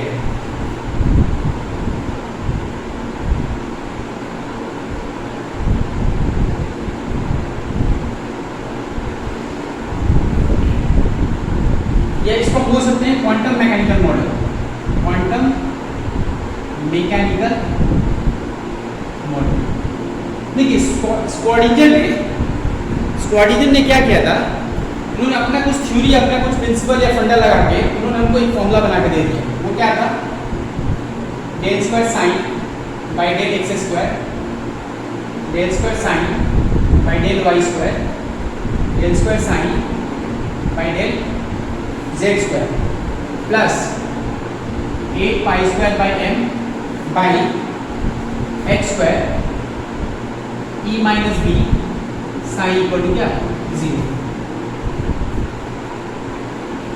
ये मेरा स्क्वाडिंजर का वेव इक्वेशन, ये है मेरा स्क्वाडिंजर का वेव इक्वेशन। या साइन हम लोग क्या पढ़ते हैं, इसको तो साइन पढ़ते हैं, या इसको हम बोलते हैं वेव फंक्शन, वेव फंक्शन। ये जो एक्स वाई जेड हमारा क्या है, एक्स वाई जेड हमारा एक्स वाई और जेड हमारा क्या एक्सिस है, एक्स एक्सिस वाई एक्सिस और क्या जेड एक्सिस, ठीक है। ई हमारा क्या है, टोटल एनर्जी, ई हमारा है टोटल एनर्जी, वी हमारा है क्या पोटेंशियल एनर्जी, एच हमको मालूम है प्लैंक्स कांस्टेंट होता है। साइन का मतलब क्या होता है, इसको हम लोग बोलते हैं amplitude wave function, amplitude wave function. Amplitude का आपको मालूम ही होगा, आप लोगों ने क्लास 9 में पढ़ा होगा, the maximum displacement of wave from its mid position. एक वेव का अपने अपने मीन पोजीशन जो मैक्सिमम डिस्प्लेसमेंट होती है उसी को हम लोग बोलते हैं कि एम्पलीट्यूड, जिसको हम लोग बोलते हैं यहाँ पे साइन वेव फंक्शन। इसके बाद और एक टर्म आपको यहाँ पे जानना है वो है साइन स्क्वायर। साइन स्क्वायर क्या होता है?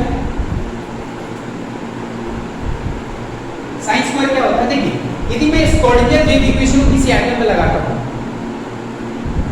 ठीक है,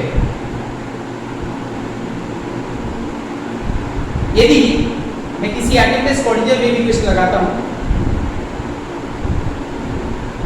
तो वहां से मान लीजिए मैं साइन स्क्वायर को कैलकुलेट करता हूं, वहां से मैं किसी पोजीशन के लिए साइन स्क्वायर कैलकुलेट करता हूं, तो साइन स्क्वायर क्या बताएगा हमको? साइन स्क्वायर हमको क्या बताएगा?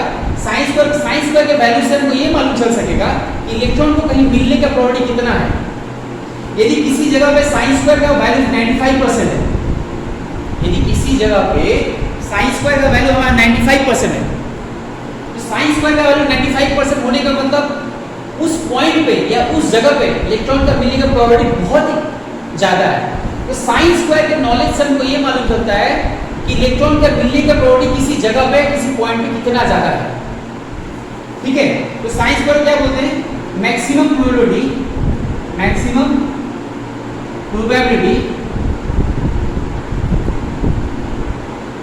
ऑफ गेटिंग इलेक्ट्रॉन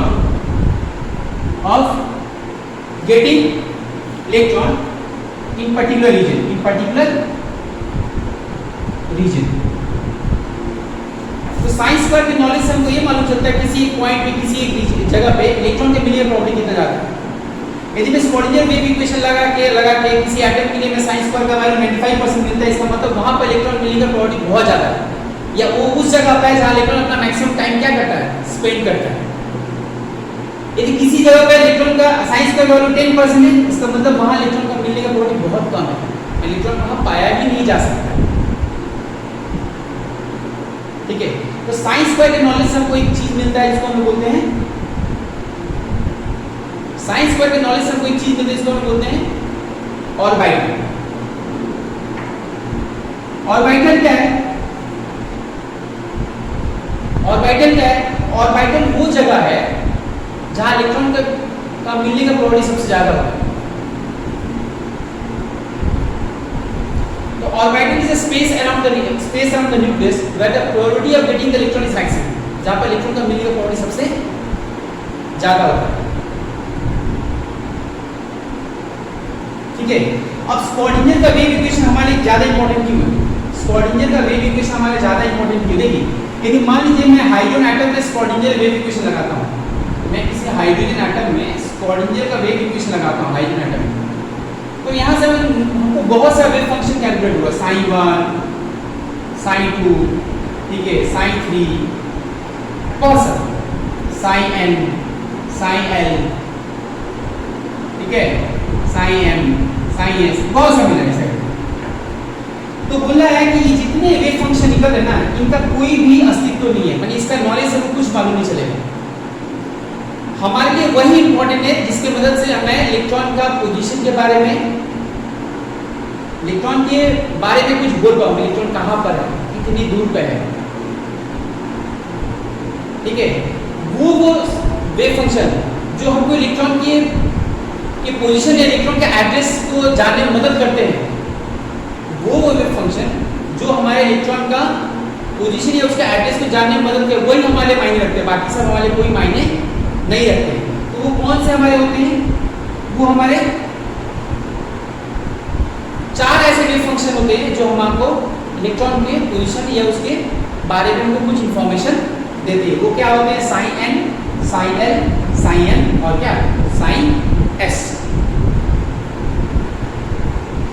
ठीक है। तो ये जो साइन है, इस साइन को हम लोगों ने 2 पार्ट में डिवाइडेड किया गया। ये जो वेव फंक्शन है इसको 2 पार्ट में डिवाइडेड किया गया।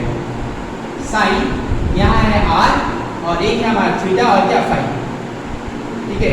तो ये हमारा रेडियस है, ये हमारा एंगल है, ये हमारा है रेडियस और ये हमारा है क्या? एंगल। अब देखिए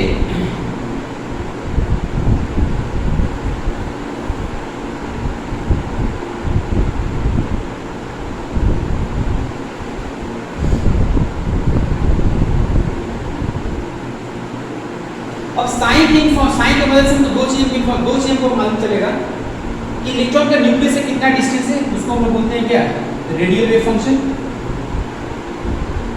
यदि वो इलेक्ट्रॉन है तो कहाँ पर है, X axis, Y axis, Z axis, कौन से प्लेन में है, तो वो है मेरा क्या, एंगुलर वेव फंक्शन।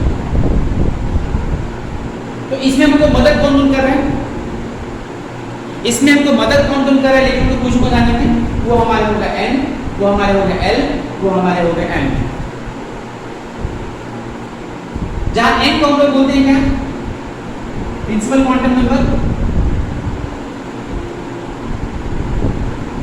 l को हम लोग बोलते हैं क्या, एजीमुथल क्वांटम नंबर, m को हम लोग बोलते हैं क्या, मैग्नेटिक क्वांटम नंबर, राइट। तो ये वेव फंक्शन है, ये जो चीज है जो हमको इलेक्ट्रॉन के एड्रेस के बारे में या हमको उनके बारे में कुछ इंफॉर्मेशन देते हैं।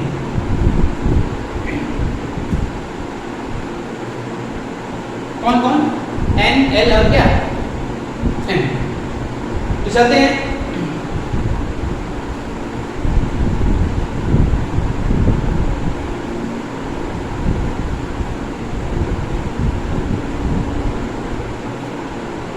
तो अभी मैं बताया था ऑर्बिटल के बारे में। ऑर्बिटल क्या है भाई, ऑर्बिटल वो जगह है जहां पर इलेक्ट्रॉन अपना मैक्सिमम टाइम क्या करता है, स्पेंड करता है, ये जहां पर इलेक्ट्रॉन का मीनिंग प्रॉपर्टी सबसे ज्यादा होता है। देखिए नेक्स्ट जो पार्ट है हमारा principal quantum number, principal quantum number. अब प्रिंसिपल क्वांटम नंबर दिखाते हैं हम लोग स्मॉल एल से, इसके नॉलेज से हमको क्या मालूम चलता है, प्रिंसिपल क्वांटम नंबर हो सकता है 1 2 3 डॉट कुछ हो सकता है। ये हमको क्या चीज़ का नॉलेज दे देता है, ये हमको बताता है एनर्जी लेवल के बारे में, ये हमको इंफॉर्मेशन देता है एनर्जी लेवल और ऑर्बिट के बारे में। जितने दूर जाएगा उतना एनर्जी लेवल बढ़ जाएगा इलेक्ट्रॉन, ठीक है। तो ये हमको किसी इलेक्ट्रॉन का एनर्जी लेवल के बारे में बताता है या उसके ऑर्बिट के बारे में। नेक्स्ट हमको जो पढ़ना है वो हमारा है azimuthal quantum number, azimuthal quantum number, इसको हम दिखाते हैं क्या, एल से। ये क्या बताता है हमको, इसको हम लोग बोलते हैं सबसे, इसको हम क्या बोलते हैं, सबसे। जैसे हमारा बिल्डिंग होता है ना, एक बिल्डिंग हमारा हो गया एटम, उसमें जो फ्लोर हो गया हमारा क्या हो गया, एन। अब फ्लोर में बहुत सारे कमरे हैं, बहुत सारे रूम हैं, वो हमारे हो गया एजीमुथल क्वांटम नंबर। हमारा जो बिल्डिंग हो गया हमारा एक एटम हो गया, बिल्डिंग में जो बहुत सारा फ्लोर हो गया हमारा क्या हो गया, प्रिंसिपल क्वांटम नंबर है। और उस फ्लोर में बहुत सारे 3-4 कमरे हैं, 3-4 रूम है, 3-4 लोग रहते हैं वहाँ पर, ठीक है। वो किसमें रहते हैं, वो हमारा हो गया एल, सबसे। तो एक सेल के अंदर जो घर है उसको हम लोग बोलते हैं क्या, सबसे।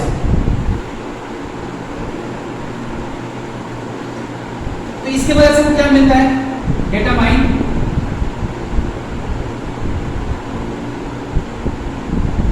Angular momentum of electron, momentum of electron. तो हमको एजीमुथल क्वांटम नंबर क्या चीज मदद करता है भाई, हमको किसी इलेक्ट्रॉन का, एक इलेक्ट्रॉन किस एक्सिस पे है, कहां पर बैठा हुआ है, इसके बारे में हमको एक इंफॉर्मेशन, उसके एंगुलर मोमेंटम के बारे में कुछ बताता है। अभी जो L का वैल्यू है for a given n, for a given n, L lies between, L lies between 0 to n minus 1। बोला फॉर गिवन n के लिए L का जो वैल्यू होता है, L lies between 0 to n minus 1, L lies between 0 to n minus 1। कहने का मतलब क्या है, तो थोड़ा करते हैं, देखिए यदि मान लीजिए कि n का वैल्यू मेरा 5 है, n का वैल्यू 5, तो L का वैल्यू क्या क्या हो सकता है, L का वैल्यू हो सकता है 0 1 2 3 और क्या 4। तो जितना भी n का वैल्यू होगा उससे एक छोटा तक जाएगा, 0 से लेकर उससे एक छोटा तक जाएगा L का वैल्यू, ठीक है। तो L का वैल्यू जब 0 होता है उसको क्या बोलते हैं, उसको हम बोलते हैं S सबसे, S सबसे। यदि L का वैल्यू 1 उसको हम बोलते हैं T सबसे, यदि L का वैल्यू 2 उसको मैं बोलता हूँ D सबसे, यदि L का वैल्यू 3 उसको बोलते हैं एफ सबसेल। ऐसे वक्त इसके बाद में कोई होता नहीं एस पी डी एफ, इसको आप पकड़ सकते हैं क्या जी सबसेल। ठीक है, नॉर्मली हमारा अभी हमारा जो नॉलेज है ये हमारा जो भी एटम नंबर डिस्कवर हो चुके हैं वो एफ सबसेल तक इलेक्ट्रॉन जाता है, इसके आगे इलेक्ट्रॉन नहीं जाता।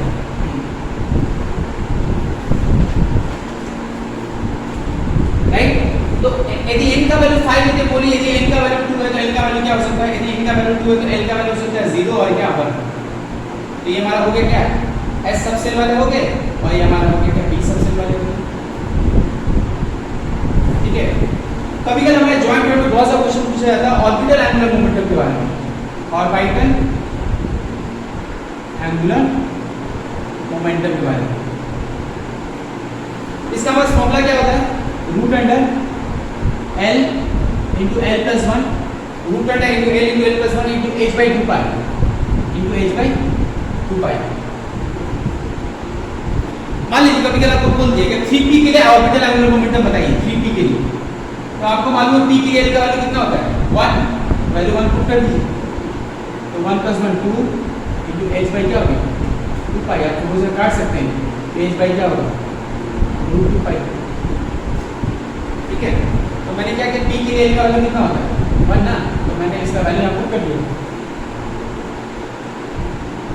राइट, तो L हमको क्या इंफॉर्मेशन देता है सबसेल के बारे में? It determines the angular momentum of electron. Next हमारा जो चीज हमको पढ़ना है वो है हमारा क्या, नेक्स्ट जो चीज हमको पढ़ना है वो हमारा है क्या मैग्नेटिक क्वांटम नंबर के बारे में। मैग्नेटिक क्वांटम नंबर, इसको हम दिखाते हैं स्मॉल m से। तो determines orientation of electron, determine orientation of electron. ठीक है, एक इलेक्ट्रॉन के ओरिएंटेशन के बारे में बताता है। ओरिएंटेशन माने इलेक्ट्रॉन कहाँ पर बैठा हुआ है, X axis Y axis Z axis कौन से प्लेन में बैठा हुआ है, इसकी कितना एंगल बना के बैठा हुआ है, इसके बारे में आपको इंफॉर्मेशन देता है क्या मैग्नेटिक क्वांटम नंबर। या इसको मैं बोल सकता हूँ gives orbital information, orbital information. ठीक है, ऑर्बिटल के बारे में आपको जानकारी कौन देता है मैग्नेटिक क्वांटम नंबर। अब m का जो वैल्यू होता है lies between -n to +n। n का जो वैल्यू होता है वो -n से +n के बीच में रहता है। यदि मान लीजिए n का वैल्यू 2 है तो l का वैल्यू क्या होगा 0 और 1। यदि l का वैल्यू 0 है तो m का वैल्यू क्या होगा 0 होगा। यदि l का वैल्यू 1 है तो m का वैल्यू क्या होगा -1 0 और 1। देखिए -l से लेकर प्लस। ठीक है, यदि मान लीजिए m का वैल्यू 3 है तो l का वैल्यू क्या हो सकता है 0 1 और क्या 2। यदि l 0 है तो m का वैल्यू क्या 0 ही रहेगा। यदि l का वैल्यू 1 है तो m का वैल्यू क्या होगा -1 0 और 1। यदि n का वैल्यू 3 l का वैल्यू 2 है तो l का वैल्यू हो सकता है m का वैल्यू -2 -1 0 1 और क्या 2। राइट, तो अब करते हैं।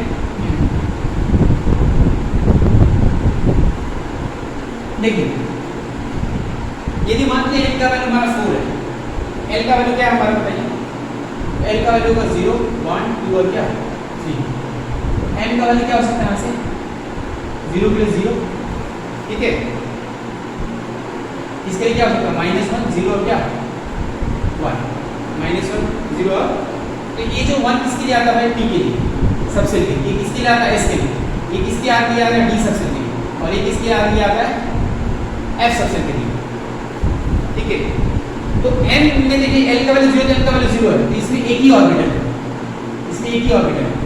p वाले सबसेल में हमारे 3 ऑर्बिटल होते हैं, p वाले सबसेल में हमारे 3 ऑर्बिटल होते हैं -1 0 और क्या 1। एक को बोलते हैं px py और क्या pz। d वाले सबसेल में कितने ऑर्बिटल होते हैं -2 -1 0 1 और क्या 2। देखिए कितना ऑर्बिटल होता है हमारे 1 2 3 4 5। ठीक है, -2 -1 0 1 और क्या 2। एक को हम लोग क्या बोलते हैं dxy D Y Z, D Z X, D X square minus Y square, और डी क्या हो गया जेड स्क्वायर। इसका जो होता है -3, -2, -1, 0, 1, 2 और क्या इसमें टोटल कितना होगा 7, 1 2 3 4 5 7, ठीक है। तो ये हमारा हो गया क्या n का वैल्यू, ये हमारा हो गया l का वैल्यू, ये हमारा हो गया n का वैल्यू। तो हमसे कोई बोलता है p सबसेल में कितने ऑर्बिटल होते हैं, तो 3 ऑर्बिटल होते हैं, px py pz। e subshell में कितने ऑर्बिटल होते हैं, 5 ऑर्बिटल होते हैं। f सबसेल में कितने ऑर्बिटल होते हैं, 7 ऑर्बिटल होते हैं, ठीक है। अब एक ऑर्बिटल में हमारा क्या होता है 2 इलेक्ट्रॉन होता है, तो f वाले सबसेल में इसमें कितने इलेक्ट्रॉन कैरी करेंगे 14, इसमें कितने इलेक्ट्रॉन कैरी करेंगे 10, इसमें कितने इलेक्ट्रॉन कैरी करेंगे 6, इसमें कितने इलेक्ट्रॉन कैरी करेंगे 2। ठीक, एक ऑर्बिटल में हमारा 2 इलेक्ट्रॉन रह सकता है, राइट। कट करते हैं इसको।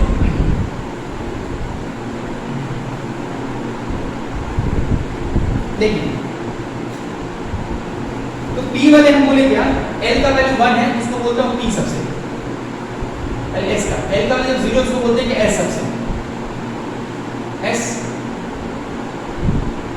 सबसे। ये हमारा दिखने में क्या होता है स्फेरिकल स्ट्रक्चर का होता है, ये हमारा होता है स्फेरिकल स्ट्रक्चर, ठीक है। ये हमारा होता है स्फेरिकल स्ट्रक्चर का होता है। l का वैल्यू जब 1 होता है उसको मैं क्या बोलता हूं p सबसे, p सबसे, राइट। अब इसमें हमारा कितने n का वैल्यू होता है -1, 0 और क्या 1। इसमें कितने ऑर्बिटल होते हैं, इसमें एक होते हैं px, एक होते हैं py और एक होते हैं हमारे क्या pz। ये जो p सब जो p वाले होते हैं उनकी देखने में कैसे होते हैं डंबल शेप होते हैं, डंबल शेप।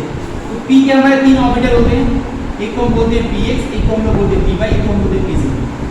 इन सब का एनर्जी लेवल सेम होता है, इसलिए इनको क्या बोलते हैं, हम लोग बोलते हैं डीजेनरेट ऑर्बिटल,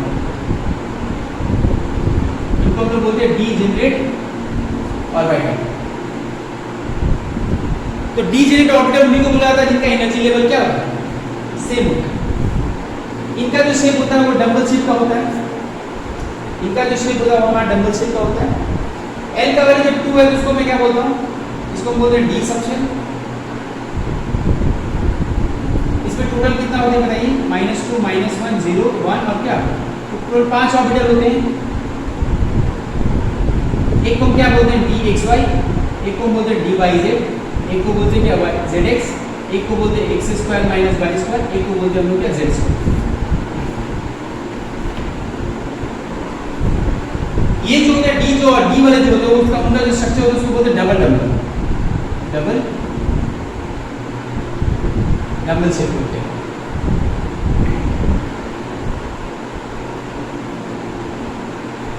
राइट। तो p वाले का स्ट्रक्चर तो डबल शेप डिस्कस करेंगे आगे जाके। l वाले d वाले को डबल डबल शेप और l का वाले जो 3 होते हैं उसको बोलते हैं कि f सबसेल। ऐसे तो इनका स्ट्रक्चर में कुछ पूछा नहीं जाता कभी, जस्ट जानिए इसका नाम जो होता है लीफ लाइक स्ट्रक्चर होता है, इनका जो होता है लीफ लाइक स्ट्रक्चर होते हैं, हमारे सिलेबस से बाहर की चीजें। ये जो स्फेरिकल होते हैं नॉन डायरेक्शन होते हैं, नॉन डायरेक्शन माने हर डायरेक्शन में इलेक्ट्रॉन का मिलने का प्रोबेबिलिटी सेम ही है, हर डायरेक्शन में इलेक्ट्रॉन का मिलने का जो प्रोबेबिलिटी है वो क्या है सेम।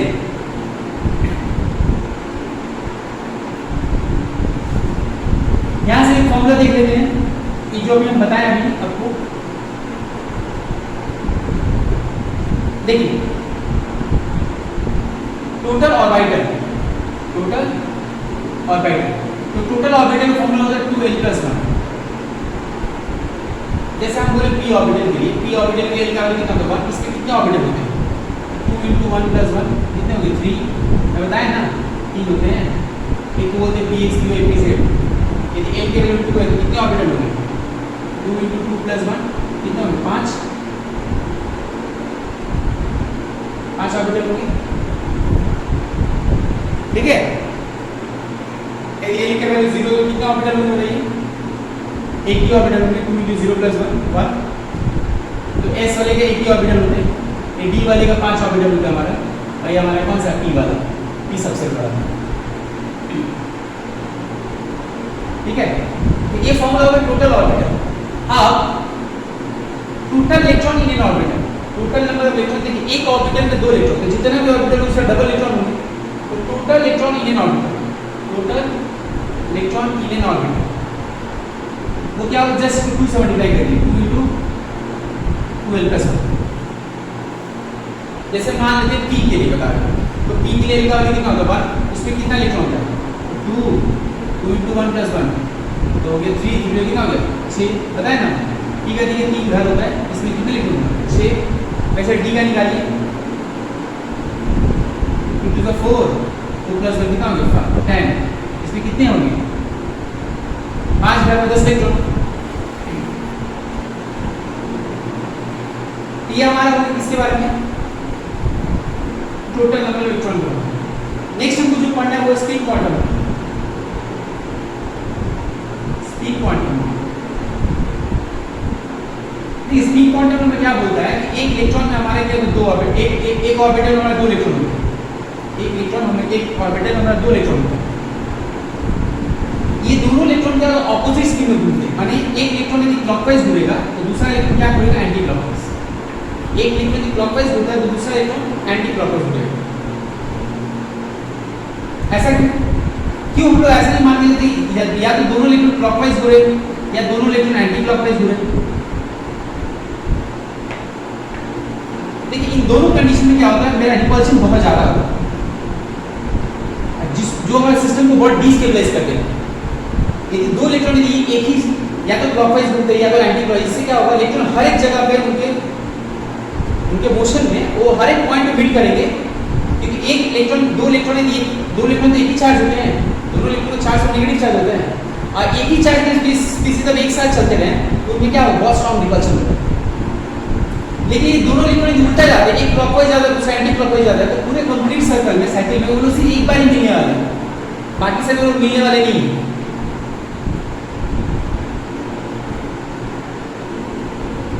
राइट, तो जो कि उनका रिपल्शन बहुत कम हो, जितना रिपल्शन होगा उतना सिस्टम डिस्टेबलाइज होगा, इसलिए यदि एक इलेक्ट्रॉन क्लॉकवाइज घूमेगा तो दूसरा इलेक्ट्रॉन क्या होगा एंटी क्लॉकवाइज घूमेगा। देखिए इसका एक स्पिन क्वांटम नंबर का एक वैल्यू होता है। अब मान लीजिए क्लॉकवाइज वाले को हम लोग +½ पकड़ लिए, इसको मैंने +½ पकड़ लिया, तो जो एंटी क्लॉकवाइज वाले को हम लोग क्या पकड़ लेते हैं -½ या इसको -½ पकड़ लेते इसको क्या पकड़ लेंगे +½ ठीक है, ठीक है। तो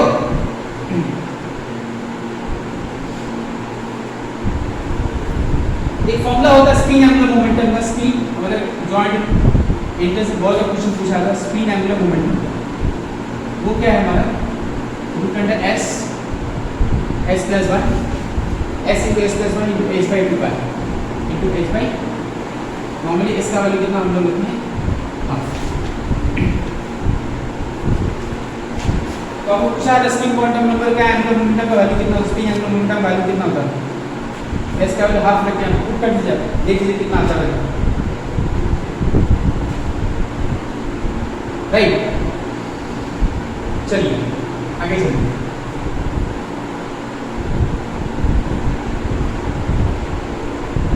थोड़ा सा चीज देखिए n का वैल्यू हमारा 1 होता है, l का वैल्यू क्या होगा हमारा 0। अब n का वैल्यू जब 1 होता है एक फर्स्ट ऑर्डर कितने इलेक्ट्रॉन होगा, फॉर्मूला होता है 2 × 8² मतलब 2 × 1 का स्क्वायर कितना हो गया 2 इलेक्ट्रॉन। तो l का वैल्यू 0 है, इसका मतलब क्या n का वैल्यू क्या होगा 0 होगा, n का वैल्यू क्या होगा 0। तो 0 l का वैल्यू 0 माने कौन सा होगा बताइए s सबसे। अब s सबसे में आपका क्या होता है एक ही घर होता है, और एक घर में क्या होता है हमारे 2 इलेक्ट्रॉन। यदि मैं n का वैल्यू 2 बात करता हूं तो l का वैल्यू क्या होगा 0 और 1, 0 होने पे 0 ये मेरा हो गया क्या s, और 1 होने पे क्या होगा -1 0 और क्या 1 -1 0 1 ठीक है। m का हो गया -1 0 1, m का हो गया -1 0 1, ये हमारा हो गया कितना -1 0 और क्या 1। तो ये वाला हमारा हो गया p ये वाले हो गया हमारे कितना s सबसेल। अब इस s सबसेल में 2 इलेक्ट्रॉन और इसमें कितने इलेक्ट्रॉन 6 इलेक्ट्रॉन, तो कितने इलेक्ट्रॉन होंगे 2 और 6 कितने होंगे टोटल 8। देखिए इसे मिला लीजिए 2 into 2 स्क्वायर कितना होगा 8। n का वैल्यू 3 ले लेते हैं तो l का वैल्यू क्या होगा 0 1 और क्या ये वाला हो गया s, ये वाला हो गया p और ये वाला हो गया हमारा क्या d। 0 है तो n का वैल्यू 0 है, ये वाला हो गया कितना s, p ये कितना हो गया हमारा 3 है px py ये क्या pz और d ये हमारे कितने हैं बताइए 5 है। तो इसमें हमारा 2 इलेक्ट्रॉन, इसमें हमारे 6 इलेक्ट्रॉन, इसमें हमारे कितने इलेक्ट्रॉन 10 इलेक्ट्रॉन, टोटल कितने हो गए 2 6 हो गए 8 8 और 10 18। देख लीजिए 2 into 3 का स्क्वायर कितना हो गया 18 लिखिए। तो थर्ड ऑर्डर कितने इलेक्ट्रॉन होते हैं हमारे 18, सेकंड ऑर्डर कितने इलेक्ट्रॉन हमारे होते हैं 8, फर्स्ट ऑर्डर कितने होते हैं हमारे फर्स्ट ऑर्डर हमारे कितने होते हैं बताइए 2 इलेक्ट्रॉन राइट।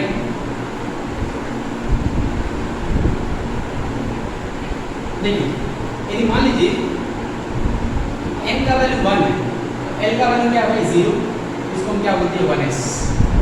n का वैल्यू 2 है l का वैल्यू क्या बताइए 0 और 1, इसको हो गया 2s और क्या 2p। यदि n का वैल्यू 3 है तो l का वैल्यू क्या है हमारा बताइए 0 1 2, ये हो गया 3s 3p 3d। n का वैल्यू 4 है तो l का वैल्यू क्या है 0 1 2 और क्या 3 4s 4p 4d और क्या बताइए 4f। अब s वाले का तो एक ही घर होता है, s वाले का तो एक ही घर होता है, उसमें कितने इलेक्ट्रॉन होंगे 2, यहाँ पे 2। p वाले कितने घर होते हैं भाई 3 घर होते हैं, इसमें कितने इलेक्ट्रॉन होंगे 6। s वाले का एक घर में 2 इलेक्ट्रॉन, p वाले का 3 घर होते हैं 6 इलेक्ट्रॉन, d वाले का कितना तो 5 घर होते हैं 10 इलेक्ट्रॉन, इसमें 2 इसमें 6 d में 10 इसमें कितने 14। तो f वाले का कितना 7 घर होता है, इसलिए इसमें क्या 14 इलेक्ट्रॉन।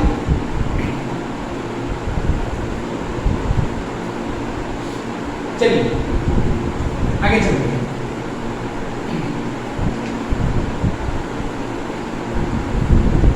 देखिए नेक्स्ट हमारा पार्ट है रेडियल नोड्स। रेडियल इसका फॉर्मूला हमारा क्या होता है n minus l minus 1, n minus l minus 1। पहले नोड्स क्या होता है, नोड्स वो जगह होता है जहां पर इलेक्ट्रॉन के मिलने का प्रोबेबिलिटी 0 होती है। नोड्स वो जगह होता है जहां पर इलेक्ट्रॉन मिल नहीं सकते। और एंगुलर नोड्स का फॉर्मूला क्या होता है, एंगुलर नोड्स वो होता है हमारा l। इन दोनों को ऐड कर दिया तो हमारा क्या निकलता है टोटल नोड्स, टोटल नोड्स तो ऐड करके क्या होगा n माइनस 1। ठीक है, तो नोड्स या नोडल पॉइंट वो जगह होता है जहां पर probability of finding the electron is क्या 0। यदि हमको 2s के लिए कोई बोले, हमको 2s के लिए बोले रेडियल नोड्स का वैल्यू क्या बताइए, बहुत क्वेश्चन पूछा आता है हमारा। तो फॉर्मूला क्या है n minus l minus 1, n minus l minus 1। तो n का वैल्यू कितना है 2 है, s के लिए l का वैल्यू कितना 0 माइनस 1। इसका एक ही एंगुलर एक ही रेडियल नोड्स होगा। एक ही रेडियल नोड्स कहने का मतलब क्या है, न्यूक्लियस के बाद कुछ एक ऐसे दूरी आएंगे, न्यूक्लियस के बाद कुछ हट के एक ऐसे डिस्टेंस पर पहुंचेंगे जहां पर इलेक्ट्रॉन का मिलने का प्रोबेबिलिटी 0, एक ही जगह जहां पर इलेक्ट्रॉन का मिलने का प्रोबेबिलिटी क्या है 0। मान लीजिए कभी हमको बोले कि इसके साथ प्लॉट कीजिए साइन के साथ 2s का कर्व बनाइए। ठीक है, ये हमारा क्या साइन वेव फंक्शन है। ठीक है, और ये मेरा है r 2s का। तो कर्व देखने में कैसा होगा कुछ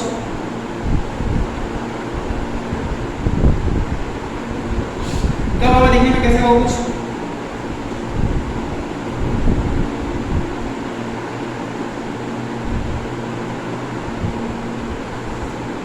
ये जो यहाँ टच किया ना यही मेरा क्या नोड्स है,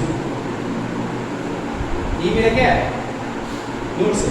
तो इतने डिस्टेंस पे न्यूक्लियस से इलेक्ट्रॉन का मिलने का प्रोबेबिलिटी क्या है 0। यदि यही साइंस लिखे है, यहाँ पर मैं साइन स्क्वायर करना है तो इधर मैं क्या रखता हूँ साइन स्क्वायर और ये मेरा r लेता हूँ, क्या होगा भाई ये जो चीज नीचे की तरफ आएगा स्क्वायर का में नेगेटिव नहीं होता ना, ये चीज क्या हो जाएगा, ये ऐसे आएगा, ये ऐसे आ जाएगा।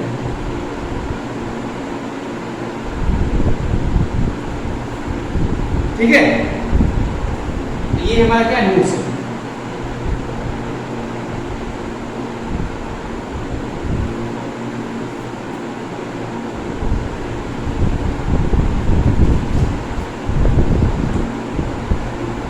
तो इसका जो बचा हुआ जो टॉपिक है ये हमारा एक्टिव स्ट्रक्चर का, वो हम नेक्स्ट क्लास में हम डिस्कस करते हैं हम लोग। तो बेसिकली जो हमारे इंट्रेंस में जेई मेंस या नीट में हमारे जो क्वेश्चंस पूछे जाते हैं एक्टिव से यहाँ अभी तक जो पढ़ाए हुए हैं, ठीक है, तो जितने इंपॉर्टेंस पार्ट है उसी को हम डिस्कस कर रहे हैं, जितना इंपॉर्टेंस पार्ट है वही मैं डिस्कस कर रहा हूँ। ठीक है, तो इसको थोड़ा थॉरली अप्रोच कर लीजिएगा। इसका बचा हुआ जो पार्ट है वो हम नेक्स्ट वीडियो में डिस्कस करेंगे। टिल देन बाय, अच्छे से रहिएगा और